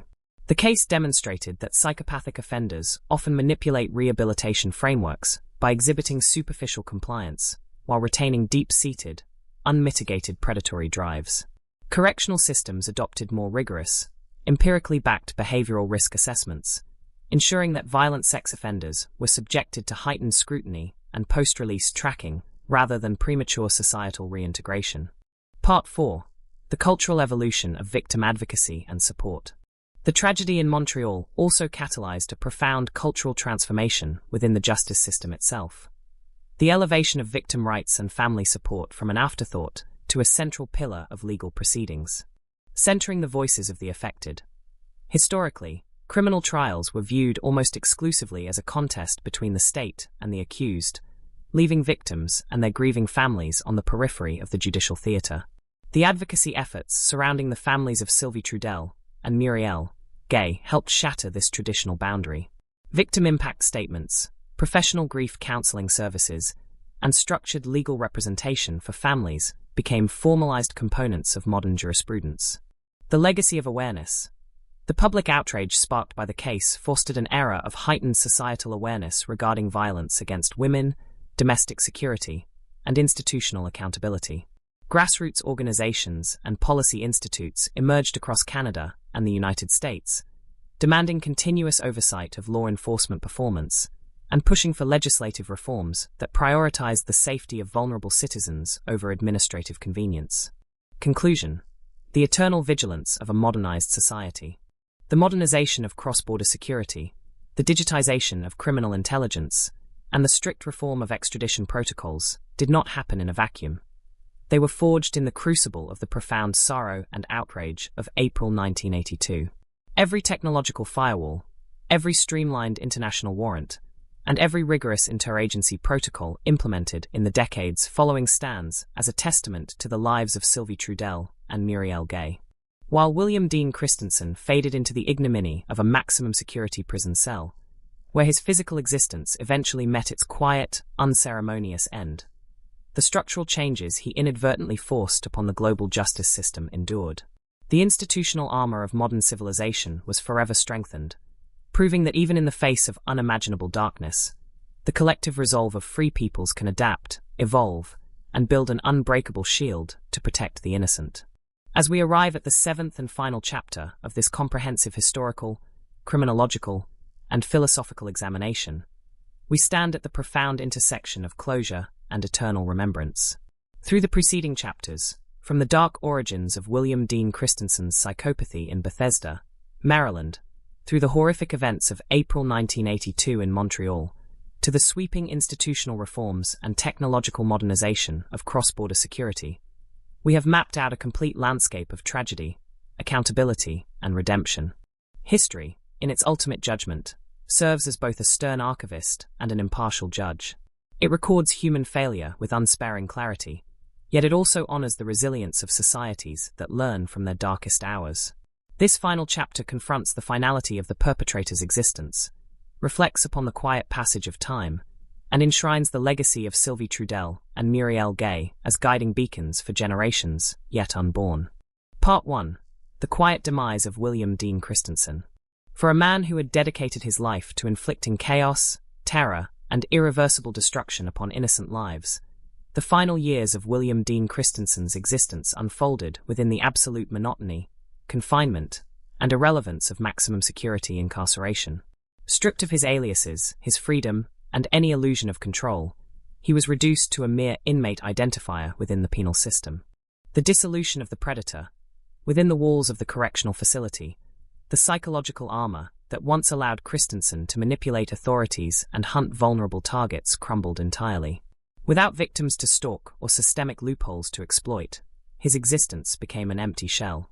The courts and the correctional apparatus had achieved their ultimate objective, neutralizing a threat permanently while ensuring that his life was completely walled off from the society he had victimized.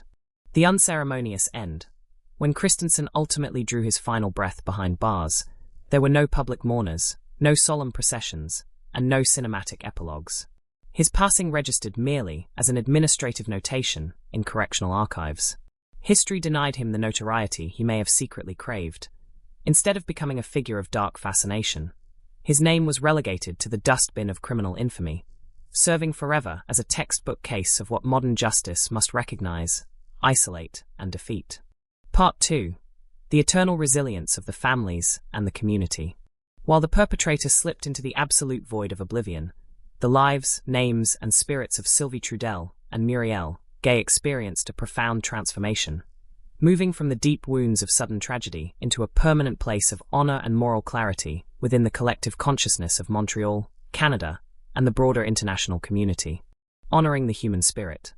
The families of Sylvie and Muriel exhibited extraordinary grace, courage, and dignity throughout the harrowing decades following the tragedy. They refused to let their loved ones be defined solely by the manner of their deaths. Instead, they championed the memory of Sylvie's vibrant compassion and Muriel's gentle strength, ensuring that their humanity remained the central focus of their legacy. A community transformed. The city of Montreal itself carried the scar of April 1982, yet that scar became a source of collective strength.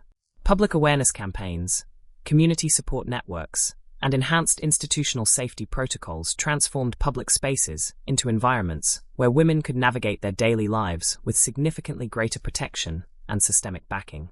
The tragedy served as a permanent reminder that a community's true measure is found in how fiercely it protects its most vulnerable members. Part 3. The philosophical triumph of the rule of law. The overarching narrative of the Christensen case offers a profound philosophical lesson regarding the nature of justice, evil, and the resilience of democratic institutions. Evil is rarely defeated by wishful thinking or institutional complacency. It is contained, checked, and ultimately conquered only through unyielding vigilance, rigorous science, and absolute adherence to the rule of law. The triumph of reason over barbarism. When a society is confronted with unmitigated psychopathy and sadistic violence, its immediate instinct is often raw outrage. Yet, the triumph of modern civilization lies in its ability to channel that outrage into structured, methodical, and fair legal proceedings. The meticulous collection of forensic evidence, the transparent execution of a fair trial, and the calculated overhaul of international security protocols demonstrated that reason, law, and human rights are infinitely more powerful than the transient chaos introduced by a criminal mind. The enduring architecture of protection, every digital database cross-reference, every streamlined extradition protocol, and every enhanced international policing agreement stands as an intellectual monument built from the lessons of the past. The system that once failed Sylvie and Muriel was radically re-engineered to ensure that institutional blindness would never again grant safe passage to a predator. Part 4. The eternal flame of remembrance. As this extensive chronicle draws to its definitive close, the shadows of April 1982 recede not into darkness, but into a clear, enduring light.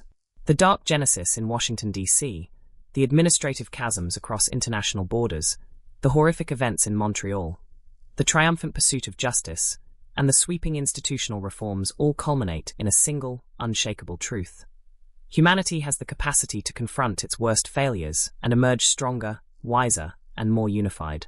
Puissent les âmes de Sylvie Trudel, de Muriel Gay et de toutes les victimes de la violence aveugle reposer pour l'éternité dans la paix, la lumière et la plénitude de la dignité retrouvée.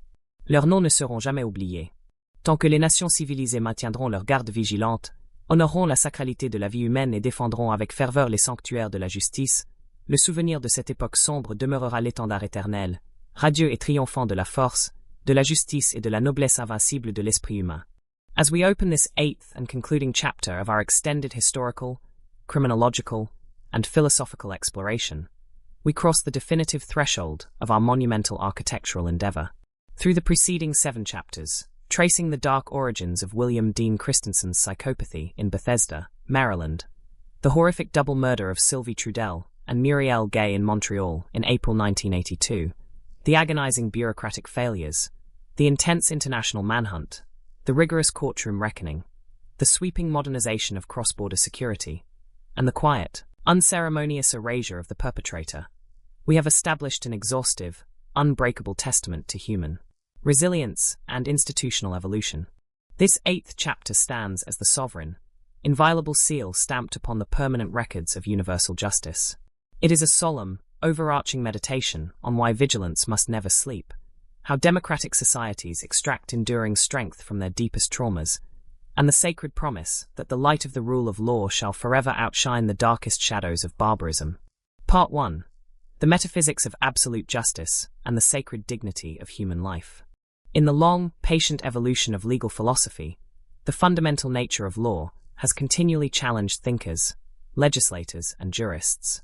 The Christensen case and its profound systemic repercussions provided a definitive, unmistakable answer. Law can never be reduced to a sterile collection of administrative procedures, bureaucratic checklists, or cold penal sanctions. True law is the living, breathing, and sacred expression of a civilization's moral conscience. The protection of the innocent as an absolute categorical imperative. A human society does not measure its greatness by material wealth, economic output, or technological dominance, but by the unyielding firmness with which it defends the physical integrity, psychological safety, and intrinsic value of its most vulnerable members. The tragic events of April 1982 in Montreal exposed with terrifying clarity the catastrophic consequences when institutions briefly abdicate their core protective mandate through professional negligence and jurisdictional compartmentalization. The historic institutional awakening that followed forged an indestructible pact. Human life is sacred, inalienable, and placed infinitely above any bureaucratic convenience or administrative barrier. The moral immunity and sanctity of the judicial sanctuary, by elevating truth, equity, and human rights to absolute guiding principles, modern democratic societies transformed the judicial apparatus into a living sanctuary. The law does not punish merely to restore temporary social equilibrium. It reaffirms with every verdict that arbitrary violence, cruelty, and predatory malice possess no legitimate place within the civilized civic compact. Part 2. The planetary unification and the unbreakable network of modern security. Transnational criminality, at the close of the 20th century, systematically exploited administrative borders, legislative discrepancies, and bureaucratic isolation to evade accountability. The painful, foundational lessons learned from the failures of the Christensen investigation catalyzed the creation of an unprecedented global security architecture built upon seamless solidarity and continuous operational efficiency. The total abolition of geographic blind spots. The bygone era in which a fugitive could evaporate into a legal vacuum simply by crossing a municipal, provincial, or international boundary has been thoroughly dismantled by collective international will. Empowered by interconnected biometric databases, standardized international arrest warrants, and real-time intelligence coordination managed through global networks like Interpol, the modern judicial landscape operates as a unified, transparent, incorruptible, and instantaneous web of vigilance. The transition toward strategic and preventive proactivity. Law enforcement agencies no longer wait passively for tragedy to strike before mobilizing resources. Advanced behavioral analysis, predictive intelligence correlation, and permanent bilateral or multilateral cooperation protocols allow modern authorities to detect, isolate, and neutralize dangerous threats long before they can materialize on the streets, safeguarding citizens upstream from any potential harm. Part 3. Human consciousness in the era of advanced technology and artificial intelligence. Amidst the dizzying, constant advancements of forensic science, molecular genetics, predictive computational algorithms, and digital surveillance tools, the historical legacy of this dossier imparts an enduring, irreplaceable truth. The most sophisticated machine can never substitute for human ethics, compassion, and moral conscience. Human discernment as the ultimate and irreplaceable bulwark. A computer system can process terabytes of data, compute complex probability matrices, and uncover hidden mathematical correlations, but it remains fundamentally devoid of empathy, moral intuition, wisdom, and an innate sense of justice. The absolute integrity of the rule of law rests entirely upon the shoulders, courage, meticulousness, and moral backbone of the women and men who administer it day in and day out. Critical thinking, professional rigor, and intellectual honesty remain the irreplaceable guardians of our democratic freedoms. The eternal and demanding price of freedom. The historic adage declaring that eternal vigilance is the price of liberty finds its purest and highest expression here. The moment an institution lapses into routine complacency, bureaucratic arrogance, or the comfortable illusion of permanent safety, structural fractures reopen, threatening the collective security edifice. The defense of civilization is never a completed project or a temporary assignment, but an active, unyielding moral obligation passed as a sacred torch from one generation to the next. Part 4. The definitive judgment of history and the complete erasure of the perpetrator. Time, in its sovereign and unsparing march, serves as the most severe, neutral, and incorruptible judge of human affairs. It ruthlessly strips away impostures, exposes systemic failures, and etches objective truth into the permanent annals of human history. The historical verdict concerning William Dean Christensen is total, absolute, and beyond appeal. He was a predatory coward whose destructive actions in the spring of 1982 in Montreal deeply wounded the North American conscience. Yet, the exact moment he drew his final anonymous breath inside the state correctional facility in Huntington, Pennsylvania, his physical existence instantly and permanently dissolved into absolute nothingness. History firmly rejected any morbid fascination, romanticized criminal myth-making, or cultural glorification of his deeds. His name was cast out and buried forever in the deepest, darkest archives of legal infamy, surviving solely as the absolute negative reference point of what modern jurisprudence learned to identify, isolate, and overcome. Part 5. General conclusion. The eternal oath of a vigilant, united, and luminous humanity. With the completion of this 8th and final chapter, the comprehensive archives of the William Dean Christensen case close definitively, solemnly, and for all eternity within the inviolable vaults of universal legal history. The dark, painful shadows of April 1982 will never be entirely erased from the collective memory of nations, but they now illuminate with brilliant, benevolent clarity the pathway toward a safer, fairer, and deeply respectful world where the dignity of human life is paramount. The gates of modern civilization stand firm, unified, impassable, and radiant, fortified by rigorous science, unwavering international cooperation, incorruptible judicial systems, and, above all, the awakened, active, and watchful conscience of a society that swore a solemn oath never again to tolerate the systemic failures of the past. May the souls of Sylvie Trudell, Muriel Gay, and all innocent victims of senseless violence rest for eternity in the profound peace, light, and plenitude of restored dignity. As long as humanity maintains its vigilant guard, fiercely defends the sacred pact of the rule of law, and stands united as an indestructible shield against the darkness, the memory of this dark era will never stand as a symbol of defeat, but as the eternal, radiant, and triumphant banner of the strength, justice, and invincible nobility of the human spirit.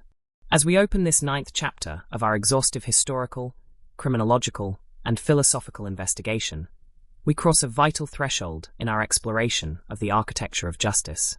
Through the preceding 8 chapters, tracing the dark origins of William Dean Christensen's psychopathy in Bethesda, Maryland, the horrific double murder of Sylvie Trudell and Muriel Gay in Montreal in April 1982, the institutional breakdowns, international manhunt, courtroom reckoning, technological modernization of cross-border security, and the absolute erasure of the perpetrator. we have established an enduring testament to human resilience.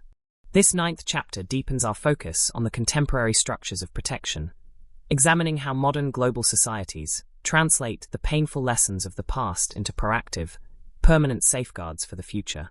It stands as an exploration of how law, technology, and human empathy intertwine to form an unbreakable shield defending the vulnerable against the recurrence of unbridled malice. Part 1. The evolution of global human rights and victim-centric jurisprudence.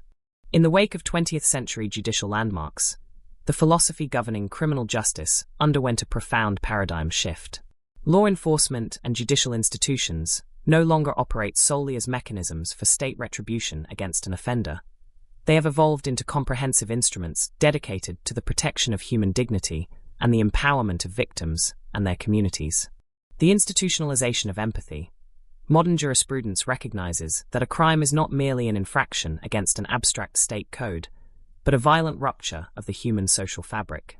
The legacy of the advocacy movements that rose from tragedies like the Montreal double homicide helped institutionalize comprehensive support structures for victims' families. Professional grief counseling, legal advocacy, and guaranteed participation in judicial proceedings transformed victims from forgotten footnotes in police ledgers into central pillars of the pursuit of truth. Human rights as an active deterrent. The codification of international human rights standards established that the protection of life and physical integrity is an absolute state obligation. Governments can no longer hide behind bureaucratic silos or jurisdictional technicalities without facing intense international scrutiny. Accountability has become a transnational expectation, ensuring that human rights abuses and violent predators encounter resistance at every institutional level. Part 2. The technological vanguard, predictive intelligence and biometric integrity. As global societies navigate the complexities of the 21st century, the tools available to law enforcement and security agencies have expanded exponentially. Yet, technology is only as effective as the ethical framework governing its deployment. The integration of biometric security networks, the fragmented analog communication channels that allowed fugitives to slip across borders in the early 1980s have been replaced by sophisticated, real-time biometric and digital networks.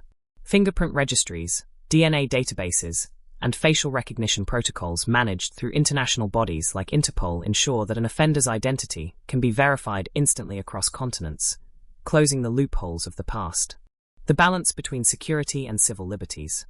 While advanced data analytics and predictive behavioral modeling allow security agencies to anticipate and intercept threats before they materialize, modern democratic societies maintain a rigorous vigilance regarding civil liberties.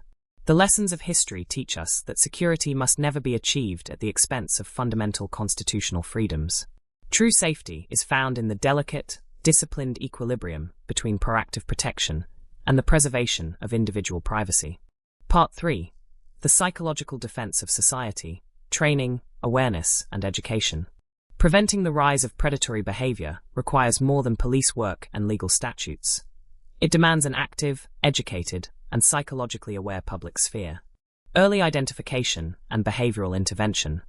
Modern psychological research, building upon decades of criminal profiling and behavioral science, has improved our understanding of the developmental precursors to extreme antisocial violence.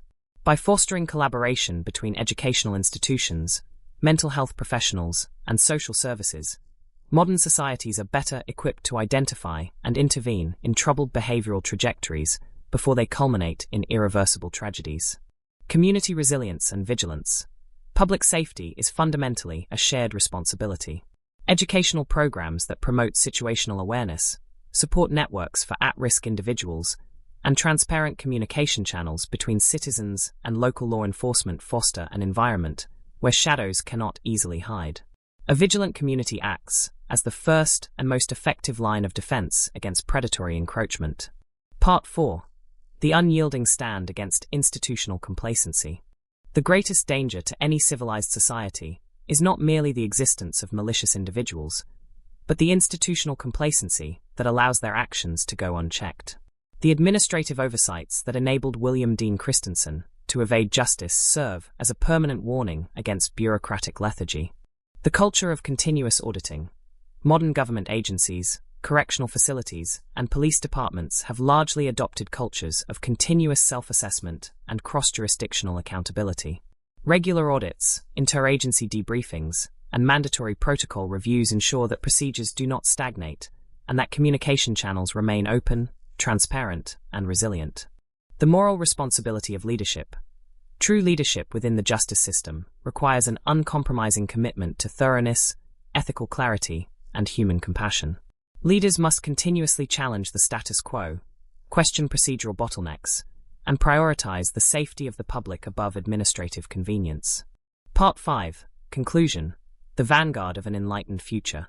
With the conclusion of this 9th chapter, our examination of the permanent structures of modern justice reaffirms a timeless truth. Civilization is sustained not by the absence of darkness, but by the unwavering dedication of those who tend the light. The tragic events of April 1982 in Montreal left an indelible mark on history, but the systemic evolution born from that sorrow has created a safer, more integrated, and more protective world. As long as nations maintain their vigilance, honor the sanctity of human life, and uphold the rule of law with unwavering integrity, the memory of past tragedies will forever serve as a triumphant reminder of the strength, resilience, and nobility of the human spirit. As we open this 10th and culminating chapter of our vast, rigorous, and profound historical, criminological, and philosophical investigation, we stand at the absolute summit and sovereign portal of our memorial edifice.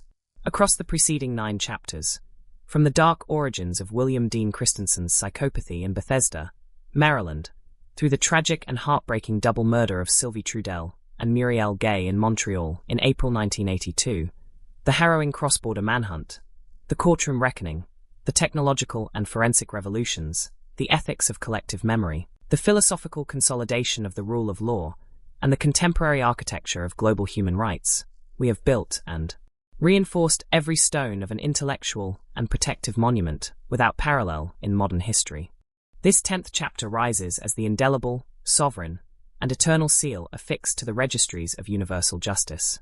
It is an ultimate meditation on the permanence of democratic vigilance and on the irrevocable promise that civilized humanity makes to itself, that the light of the law shall forever prevail over the dark forces of barbarism.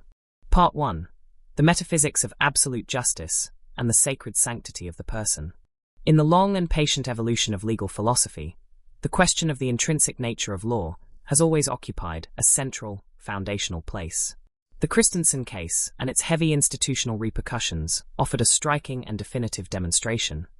The law can never be reduced to a mere arrangement of administrative procedures, a collection of bureaucratic rules, or a cold catalogue of penal sanctions. It is the supreme, living, and sacred expression of a civilization's moral conscience. The protection of innocence as an absolute categorical imperative. A human society does not derive its greatness from material achievements, economic power, or technological supremacy, but from the unshakable firmness with which it defends the integrity, security, and life of its most vulnerable members. The tragic drama of April 1982 in Montreal brought to light, with unprecedented cruelty, the gaping flaws of a system that had temporarily abdicated its essential protective mission through negligence and compartmentalization. The historical and institutional awakening that followed embodied a solemn, unbreakable pact. Human life is sacred, inalienable, and placed above any other consideration. Moral immunity and the holiness of the judicial sanctuary. By erecting truth, equity, and the protection of fundamental rights into absolute guiding principles, democratic institutions have transformed the judicial apparatus into a living sanctuary. The law does not punish merely to repair a temporary social disorder. It solemnly reaffirms, at every instant of its exercise, that arbitrary violence and barbarism have neither place nor right of citizenship within the modern civic compact. Part 2. Planetary unification and the impenetrable network of modern security. Transnational criminality at the close of the 20th century systematically sought to exploit administrative borders, legislative divergences, and bureaucratic silos to evade justice. The painful and foundational lessons drawn from the Christensen affair gave birth to an unprecedented planetary security architecture founded on uninterrupted solidarity and operational efficiency. The definitive abolition of geographic blind spots. The bygone era where a fugitive in flight could hope to evaporate into a legal vacuum through a simple change of jurisdiction, or country has been entirely swept away by international will. Thanks to interconnected biometric databases, the universal standardization of international arrest warrants, and cutting-edge technologies coordinated through Interpol, the judicial planet has transformed into an instantaneous, unified, transparent, and incorruptible network of vigilance. The transition towards strategic and preventive proactivity. Law enforcement agencies today no longer wait passively for the irreparable to happen before reacting. Advanced behavioral analysis, the intelligent cross-referencing of strategic intelligence, and permanent bilateral or multilateral cooperation enable authorities to detect, isolate, and neutralize threats long before they can materialize on the ground, protecting citizens upstream from any danger. Part 3. Human consciousness in the era of technology and artificial intelligence. Faced with the dizzying and constant progress of forensic science, molecular genetics, predictive algorithms, and advanced digital tools, the history and heritage of this dossier remind us of a fundamental, immutable, and irreplaceable truth. The most sophisticated machine will never replace human ethics, compassion, and conscience. Human discernment as the ultimate and irreplaceable bulwark. A computer system processes terabytes of data, calculates complex probabilities, and detects mathematical correlations, but it remains entirely devoid of compassion, moral intuition, wisdom, and a sense of justice. The absolute integrity of the rule of law rests entirely upon the shoulders, courage, and rigor of the women and men who embody and administer it daily. Minuteness, critical thinking, and intellectual honesty remain the irreplaceable guardians of our democratic freedoms. The eternal and demanding price of freedom. The historical adage stating that freedom's price is eternal vigilance finds its highest and purest illustration here. As soon as an institution allows itself to be overtaken by routine, bureaucratic self-satisfaction, or the comfort of oblivion, breaches open anew, threatening the edifice of collective security. The defense of civilization is never a punctual or completed project, but a moral obligation of every instant, transmitted as a sacred torch from one generation to the next. Part 4. The definitive judgment of history and the total erasure of the executioner. Time, in its sovereign march, remains the severest, most neutral, and most incorruptible judge there is. It ruthlessly dispels impostures, highlights systemic flaws, and consigns objective truth to the indelible annals of humanity. The historical verdict concerning William Dean Christensen is total, absolute, and beyond appeal. He was a predator of destructive cowardice whose odious acts perpetrated in the spring of 1982 in Montreal deeply wounded the North American conscience. Yet, at the precise moment he drew his final anonymous breath on October 31, 1990, within the State Correctional Institution at Huntington in Pennsylvania, his physical existence shifted immediately and forever into absolute nothingness. Any attempt at morbid fascination, glorification, or criminal romanticism was definitively denied him by the rigor of historical analysis. His name was banned and forever buried in the darkest archives of legal oblivion, surviving only as the absolute counter-reference of what modern justice has successfully corrected and transcended. Part 5. General conclusion. The eternal oath of a vigilant, united, and luminous humanity. With the completion of this 10th and final chapter, the archives of the William Dean Christensen case close definitively, solemnly, and for all eternity within the inviolable vaults of universal law. The dark and painful shadows of April 1982 will certainly never completely fade from the collective memory of nations, but they now illuminate, with brilliant and benevolent clarity, the pathway toward a world that is safer, fairer, and deeply respectful of the dignity of human life. The gates of modern civilization stand firm, united, impassable, and radiant, supported by rigorous science, unwavering international cooperation, an incorruptible judicial apparatus, and, above all, by the awakened, active, and vigilant conscience of a society that has made the solemn oath never again to tolerate the flaws of the past. May the souls of Sylvie Trudel, Muriel Gay, and all innocent victims of blind violence rest for eternity in the peace, light, and plenitude of recovered dignity.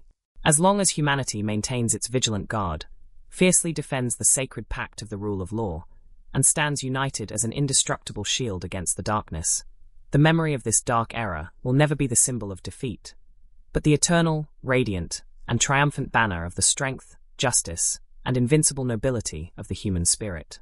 As we open this 11th chapter of our rigorous historical, criminological, and philosophical exploration, we cross an essential threshold in our meditation on the permanence of law. Through the preceding 10 chapters, tracing the dark origins of William Dean Christensen's psychopathy in Bethesda, Maryland, the heartbreaking double murder of Sylvie Trudell and Muriel Gay in Montreal in April 1982, the institutional breakdowns, international manhunts, courtroom reckonings, technological revolutions, and the philosophical architecture of global human rights, we have built an enduring monument to human resilience. This 11th chapter deepens our focus on the active mechanics of societal memory. It examines how free nations transition from reactive shock to proactive, generational stewardship, ensuring that the hard-won lessons of history are never diluted by the passage of time. Part 1.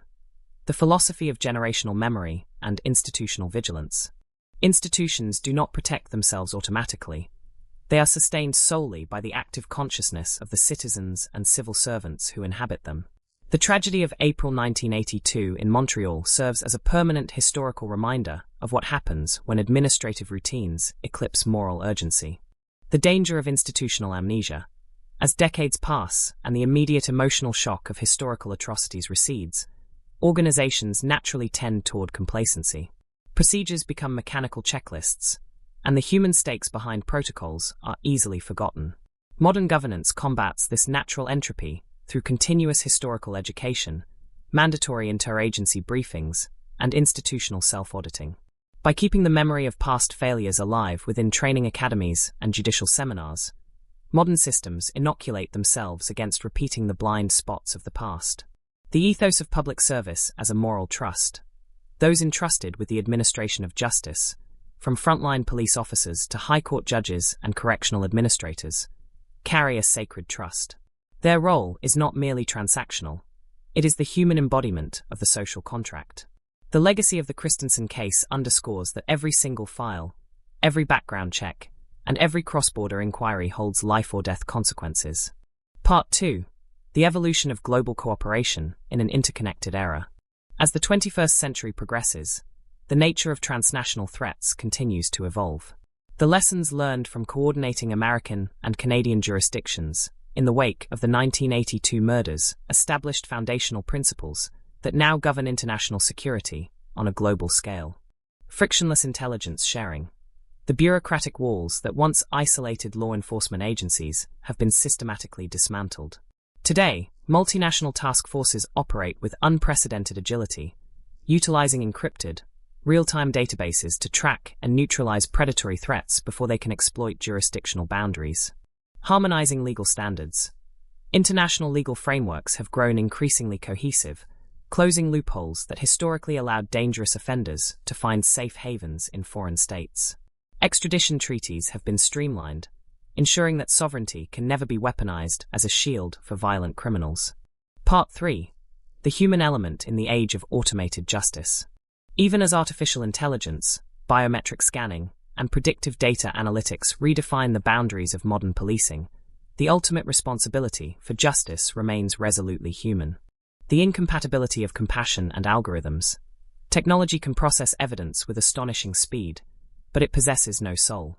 It cannot weigh the nuance of human suffering, nor can it comprehend the moral gravity of a life cut short.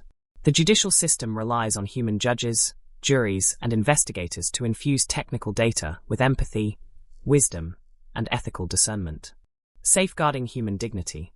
The ultimate measure of a civilized legal system is how it treats individuals, even when prosecuting the most heinous of crimes.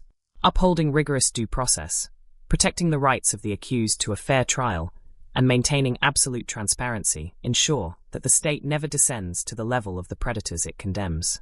Part 4. The eternal contrast between the perpetrator and the victims.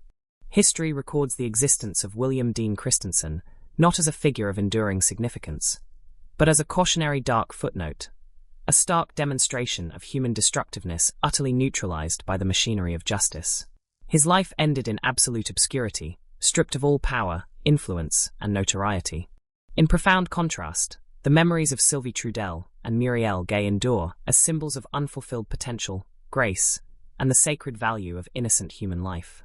Their names live on not merely in the grief of their families, but as the foundational pillars upon which modern cross-border safety protocols were forged.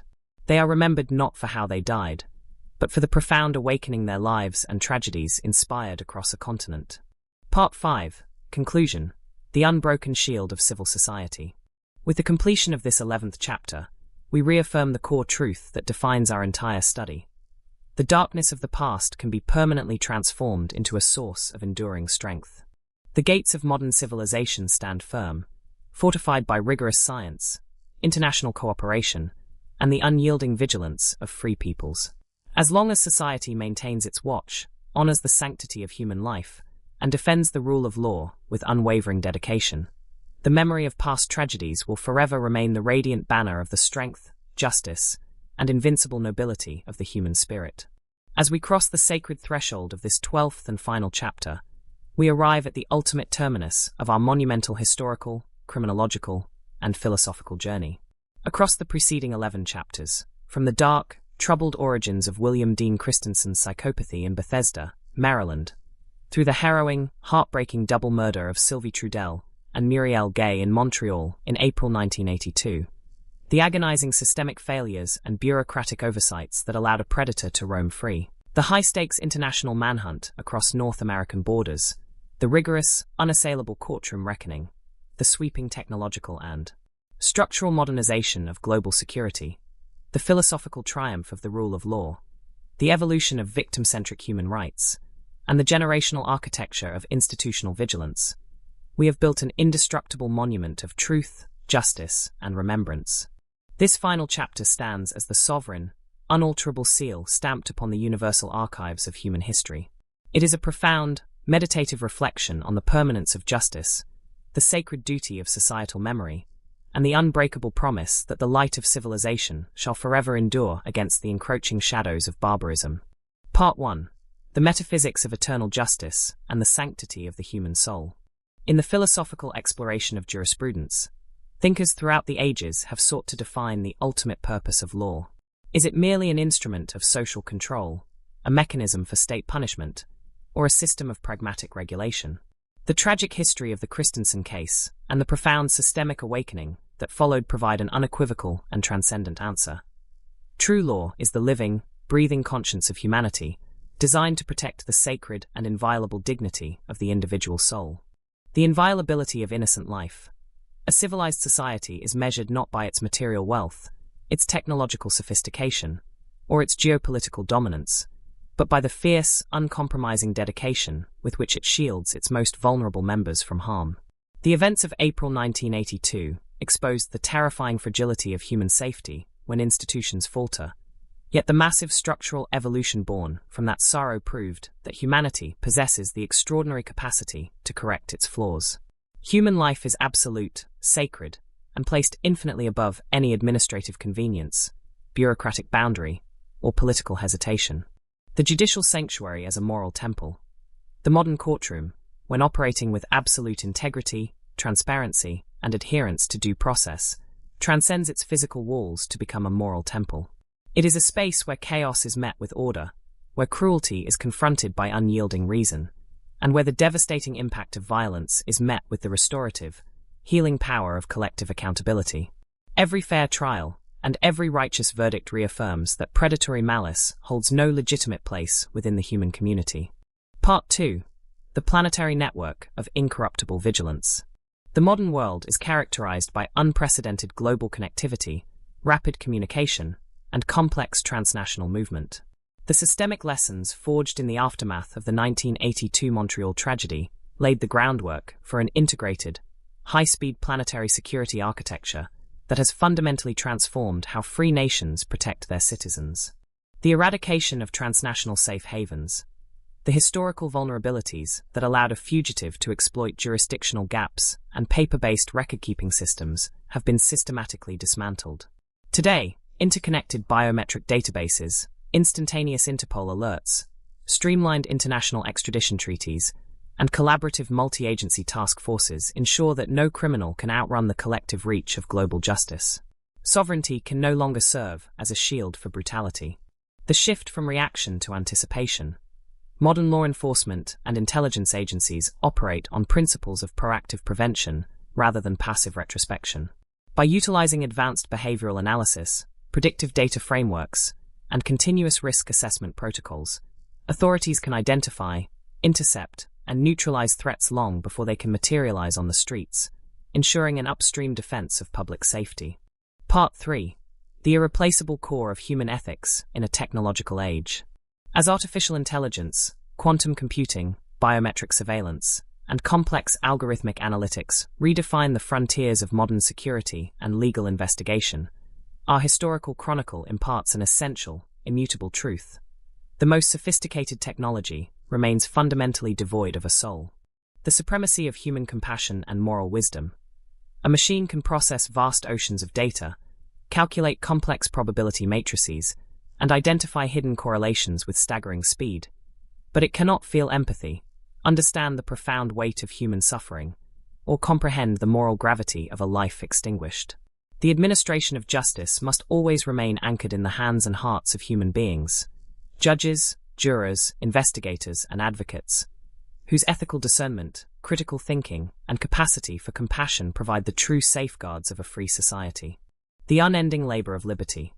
The timeless adage reminding us that eternal vigilance is the price of freedom finds its purest expression in the architecture of modern justice.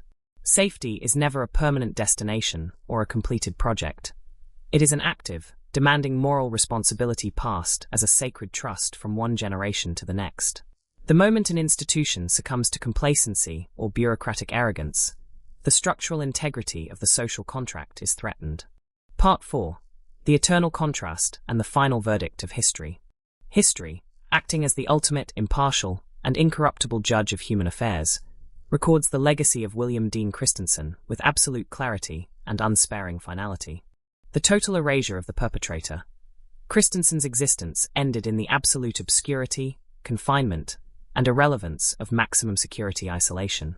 Stripped of his false identities, his fleeting power, and his capacity for destruction, he dissolved into historical nothingness upon his death behind prison walls. History firmly rejected any romanticized myth-making or morbid fascination with his crimes, casting his name into the deepest, darkest archives of legal infamy as an absolute negative reference point. A warning of what modern justice must recognize, isolate, and defeat. The immortal legacy of the victims. In profound and eternal contrast, the memories of Sylvie Trudel and Muriel Gay ascend far beyond the tragedy of their final moments. They are enshrined forever as symbols of grace, unfulfilled potential, and the sacred value of human life. Their names live on not merely in the sorrow of their families, but as the foundational catalysts that inspired a continent-wide transformation in victim advocacy, women's safety, and international police cooperation.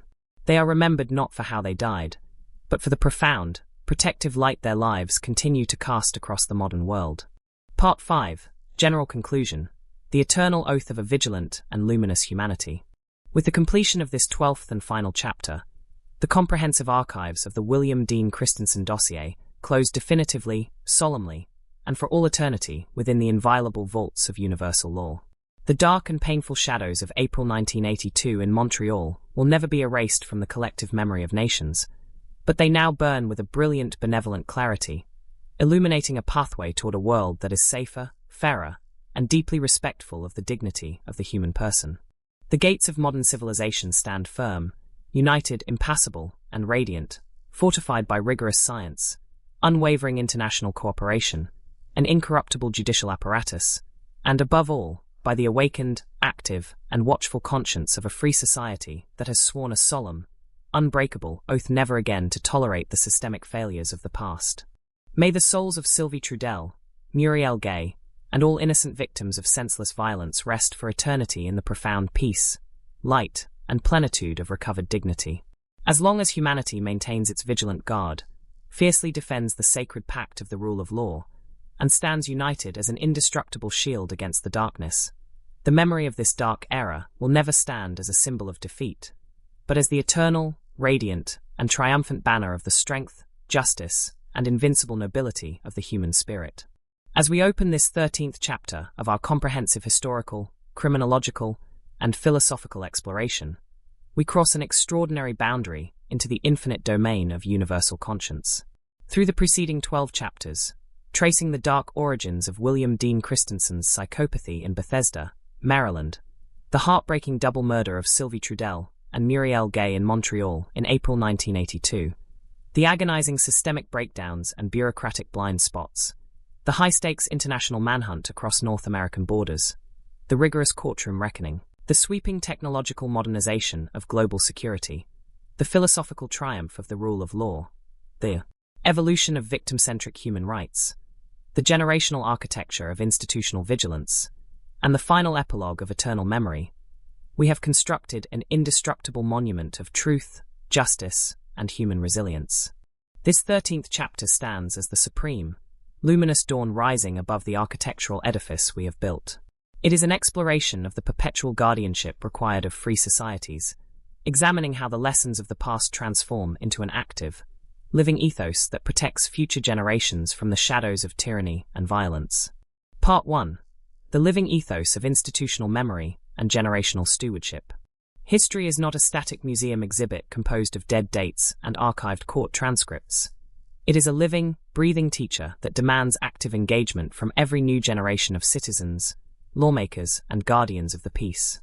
The active transmission of institutional wisdom, the catastrophic administrative errors that allowed William Dean Christensen to slip through international boundaries in 1980, taught modern governance a severe, unforgettable lesson. Complacency is the silent ally of evil. To prevent institutional amnesia, modern legal systems, police academies, and governmental bodies integrate historical case studies into their foundational training. By examining past failures with unflinching honesty, institutions maintain an acute awareness of the subtle vulnerabilities that can compromise public safety. The sacred trust of public service. Those who step forward to wear the uniform of law enforcement, administer the courts, or draft legislative protections carry an immense moral responsibility. Their daily labor is not merely a bureaucratic occupation, but a sacred trust. Every background check, every cross-border inquiry, and every procedural safeguard represents an active shield standing between innocence and predatory malice. The memory of Sylvie Trudell and Muriel Gay serves as a perpetual reminder of the human stakes involved in maintaining institutional excellence. Part 2. The Global Symphony of International Cooperation and Mutual Defense. The 21st century world is bound together by instantaneous communication, global commerce, and complex human migration. In this hyper-connected environment, crime and justice have both transcended traditional national borders. The harmonization of global justice, the fragmented communication silos of the 1980s, have been replaced by a synchronized global symphony of mutual defense. Interpol databases, biometric information sharing agreements, and streamlined extradition protocols ensure that sovereignty can never be weaponized as a sanctuary for violent offenders. The global community operates on an unwritten, yet fiercely enforced covenant. An attack on the safety and dignity of an individual anywhere is a challenge to the security of civilization everywhere. Proactive intelligence and threat mitigation. Modern security architectures have successfully shifted from a posture of reactive investigation to one of proactive threat mitigation.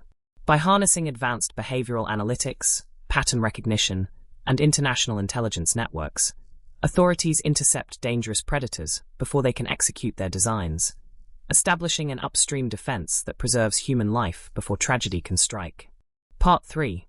The indispensable anchor of human soul in the digital age. As artificial intelligence, quantum computing, algorithmic risk assessment, and biometric automation redefine the outer limits of modern investigation, our exhaustive chronicle returns to a fundamental, immutable truth. Technology is an instrument, but humanity is the soul. The unquantifiable value of empathy.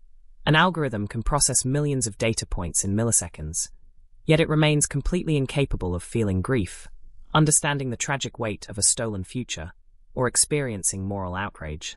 The administration of justice must forever remain anchored in human judgment, guided by empathy, moral intuition, wisdom, and an unwavering commitment to equity.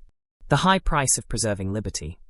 The eternal maxim that vigilance is the price of liberty finds its highest realization in the balance between robust public security and uncompromising civil liberties. A truly civilized society refuses to sacrifice fundamental human rights in the pursuit of safety, recognizing that true security can only exist within the framework of a just, transparent, and constitutionally protected legal order. Part 4.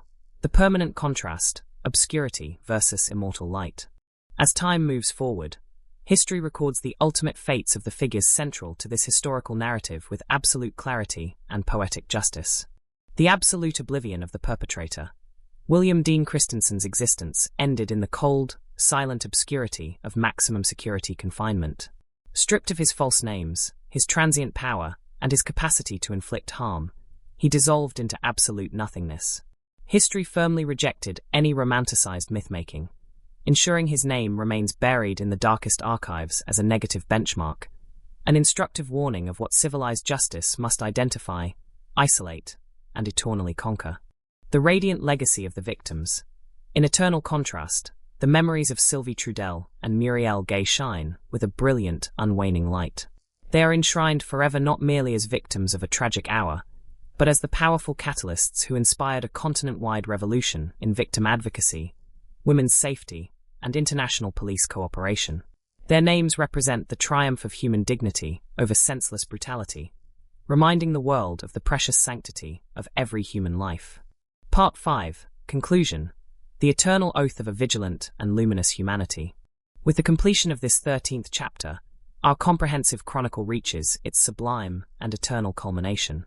The archives of the William Dean Christensen dossier close within the inviolable vaults of universal law, yet the spirit of vigilance they ignite burns brighter than ever. The gates of modern civilization stand firm, radiant, and impenetrable, fortified by rigorous science, unwavering international solidarity, an incorruptible judiciary, and the awakened, watchful conscience of a free society that has sworn an unbreakable oath: never again. May the souls of Sylvie Trudell, Muriel Gay, and all innocent victims of violence rest for eternity in the profound peace, light, and plenitude of recovered dignity. As long as humanity maintains its guard, defends the sacred pact of the rule of law, and stands united against the darkness, the memory of this era will remain the triumphant banner of the strength, justice, and invincible nobility of the human spirit. As we open this 14th chapter of our comprehensive historical, criminological, and philosophical exploration, we cross an extraordinary threshold into the infinite domain of the universal human conscience. Through the preceding 13 chapters, tracing the dark origins of William Dean Christensen's psychopathy in Bethesda, Maryland, the heartbreaking double murder of Sylvie Trudell and Muriel Gay in Montreal in April 1982, the agonizing systemic breakdowns and bureaucratic blind spots, the high-stakes international manhunt across North American borders, the rigorous courtroom reckoning, the sweeping technological modernization of global security, the philosophical triumph of the rule of law, the evolution of victim-centric human rights, the generational architecture of institutional vigilance, and the profound epilogues of eternal memory, we have constructed an indestructible monument of truth, justice, and human resilience. This 14th chapter stands as the supreme, luminous dawn rising above the architectural edifice we have built. It is an exploration of the perpetual guardianship required of free societies, examining how the lessons of the past transform into an active, living ethos that protects future generations from the shadows of tyranny, violence, and institutional apathy. Part 1. The living ethos of institutional memory and generational stewardship. History is not a static museum exhibit composed of dead dates and archived court transcripts. It is a living, breathing teacher that demands active engagement from every new generation of citizens, lawmakers, and guardians of the peace. The active transmission of institutional wisdom. The catastrophic administrative errors that allowed William Dean Christensen to slip through international boundaries in 1981 taught modern governance a severe, unforgettable lesson. Complacency is the silent ally of evil. To prevent institutional amnesia, modern legal systems, police academies, and governmental bodies integrate historical case studies into their foundational training. By examining past failures with unflinching honesty, institutions maintain an acute awareness of the subtle vulnerabilities that can compromise public safety. The sacred trust of public service. Those who step forward to wear the uniform of law enforcement, administer the courts, or draft legislative protections carry an immense moral responsibility. Their daily labor is not merely a bureaucratic occupation, but a sacred trust. Every background check, every cross-border inquiry, and every procedural safeguard represents an active shield standing between innocence and predatory malice. The memory of Sylvie Trudell and Muriel Gay serves as a perpetual reminder of the human stakes involved in maintaining institutional excellence. Part 2. The Global Symphony of International Cooperation and Mutual Defense. The 21st century world is bound together by instantaneous communication, global commerce, and complex human migration. In this hyper-connected environment, crime and justice have both transcended traditional national borders. The harmonization of global justice, the fragmented communication silos of the 1980s, have been replaced by a synchronized global symphony of mutual defense.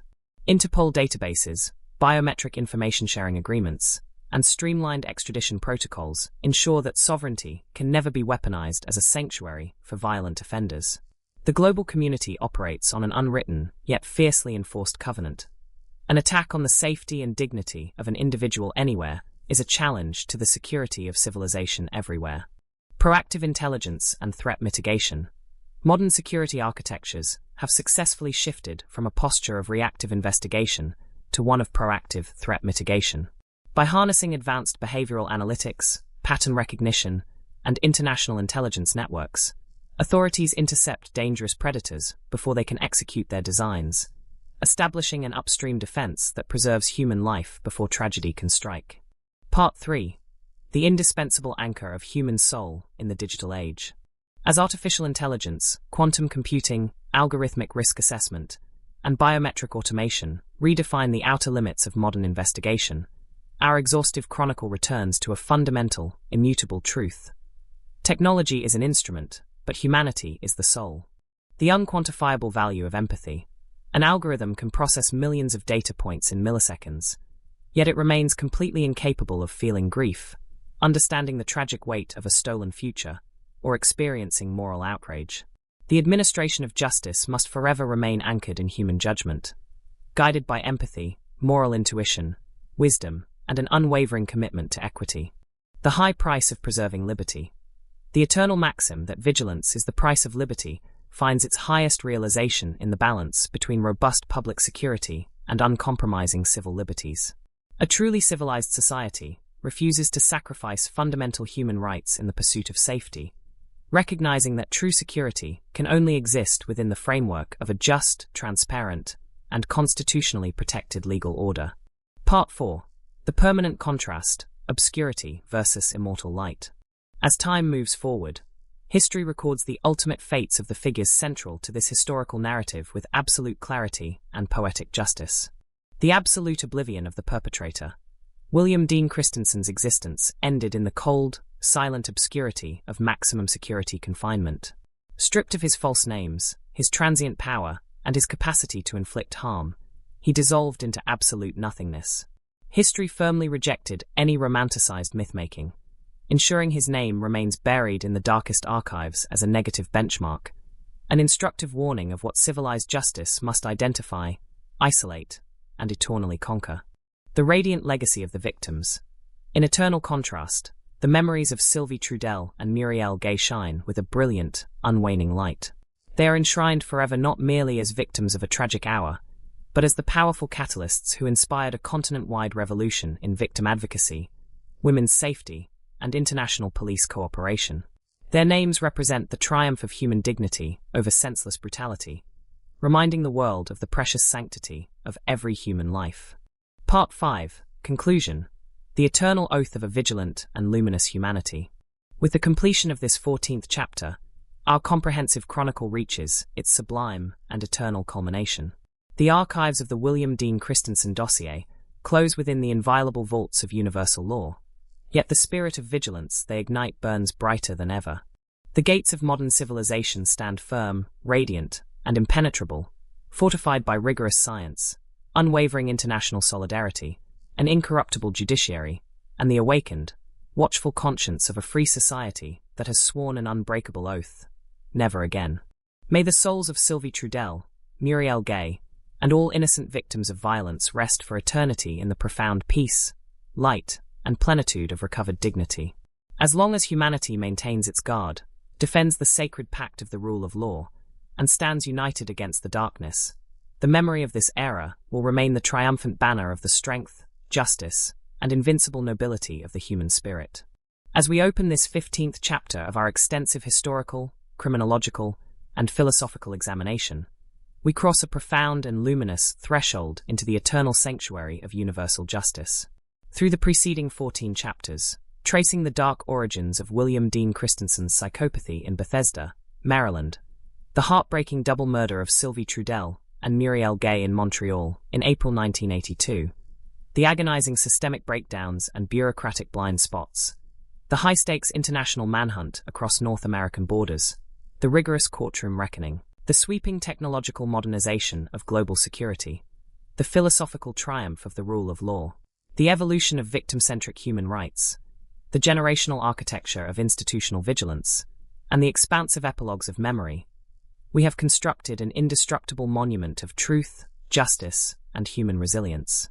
This 15th chapter rises as the ultimate, sovereign spire, crowning our monumental architectural edifice. It is a transcendent meditation on the permanence of democratic vigilance, the sacred duty of societal memory, and the irrevocable promise that civilized humanity makes to itself, that the light of the law shall forever prevail over the dark forces of barbarism. Part 1. The metaphysics of absolute justice and the sacred sanctity of the person. In the long and patient evolution of legal philosophy, the question of the intrinsic nature of law has always occupied a central, foundational place. The Christensen case and its heavy institutional repercussions offered a striking and definitive demonstration.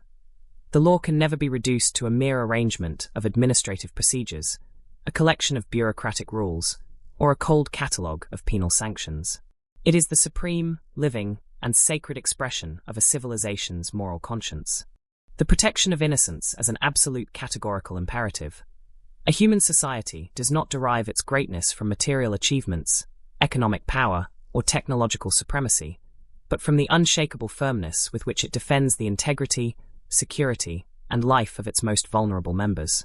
The tragic drama of April 1982 in Montreal brought to light, with unprecedented cruelty, the gaping flaws of a system that had temporarily abdicated its essential protective mission through negligence and compartmentalization. The historical and institutional awakening that followed embodied a solemn, unbreakable pact. Human life is sacred, inalienable, and placed above any other consideration. Moral immunity and the holiness of the judicial sanctuary. By erecting truth, equity, and the protection of fundamental rights into absolute guiding principles, democratic institutions have transformed the judicial apparatus into a living sanctuary. The law does not punish merely to repair a temporary social disorder. It solemnly reaffirms, at every instant of its exercise, that arbitrary violence and barbarism have neither place nor right of citizenship within the modern civic compact. Part 2. Planetary unification and the impenetrable network of modern security. Transnational criminality at the close of the 20th century systematically sought to exploit administrative borders, legislative divergences, and bureaucratic silos to evade justice. The painful and foundational lessons drawn from the Christensen affair gave birth to an unprecedented planetary security architecture founded on uninterrupted solidarity and operational efficiency. The definitive abolition of geographic blind spots.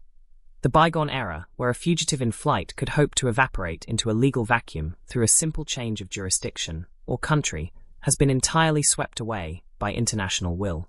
Thanks to interconnected biometric databases, the universal standardization of international arrest warrants, and cutting-edge technologies coordinated through global networks, the judicial planet has transformed into an instantaneous, unified, transparent, and incorruptible network of vigilance. The transition towards strategic and preventive proactivity. Law enforcement agencies today no longer wait passively for the irreparable to happen before reacting. Advanced behavioral analysis, the intelligent cross-referencing of strategic intelligence, and permanent bilateral or multilateral cooperation enable authorities to detect, isolate, and neutralize threats long before they can materialize on the ground, protecting citizens upstream from any danger. Part 3. Human consciousness in the era of technology and artificial intelligence. Faced with the dizzying and constant progress of forensic science, molecular genetics, predictive algorithms, and advanced digital tools, the history and heritage of this dossier remind us of a fundamental, immutable, and irreplaceable truth. The most sophisticated machine will never replace human ethics, compassion, and conscience. Human discernment as the ultimate and irreplaceable bulwark. A computer system processes terabytes of data, calculates complex probabilities, and detects mathematical correlations, but it remains entirely devoid of compassion, moral intuition, wisdom, and a sense of justice.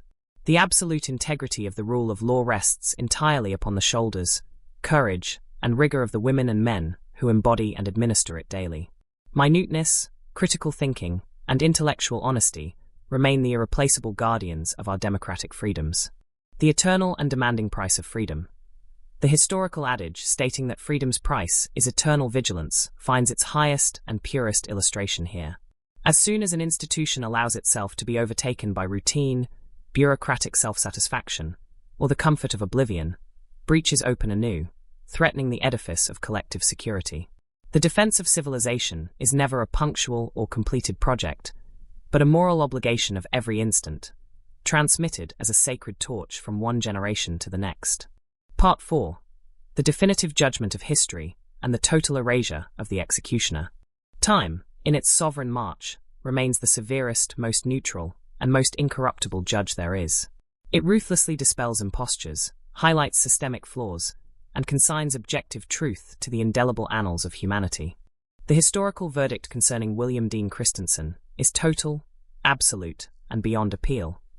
He was a predator of destructive cowardice whose odious acts perpetrated in the spring of 1982 in Montreal deeply wounded the North American conscience.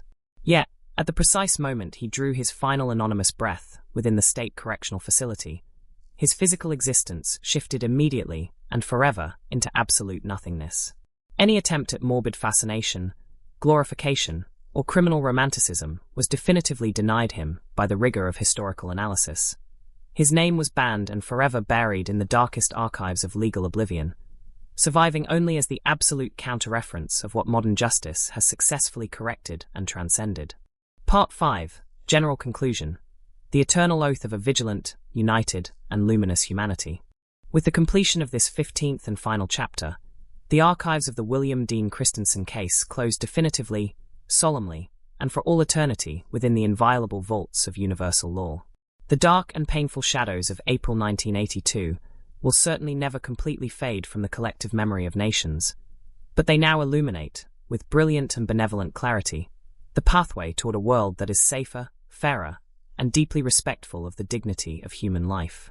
The gates of modern civilization stand firm, united, impassable, and radiant, supported by rigorous science, unwavering international cooperation, an incorruptible judicial apparatus, and above all, by the awakened, active, and vigilant conscience of a society that has made the solemn oath never again to tolerate the flaws of the past.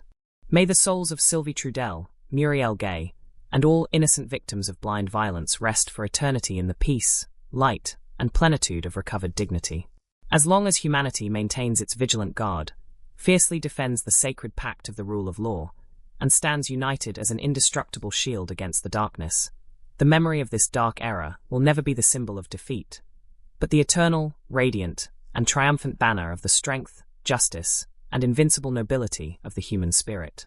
As we open this 16th and final chapter of our monumental historical, criminological, and philosophical examination, we cross a profound and luminous threshold into the eternal sanctuary of universal justice.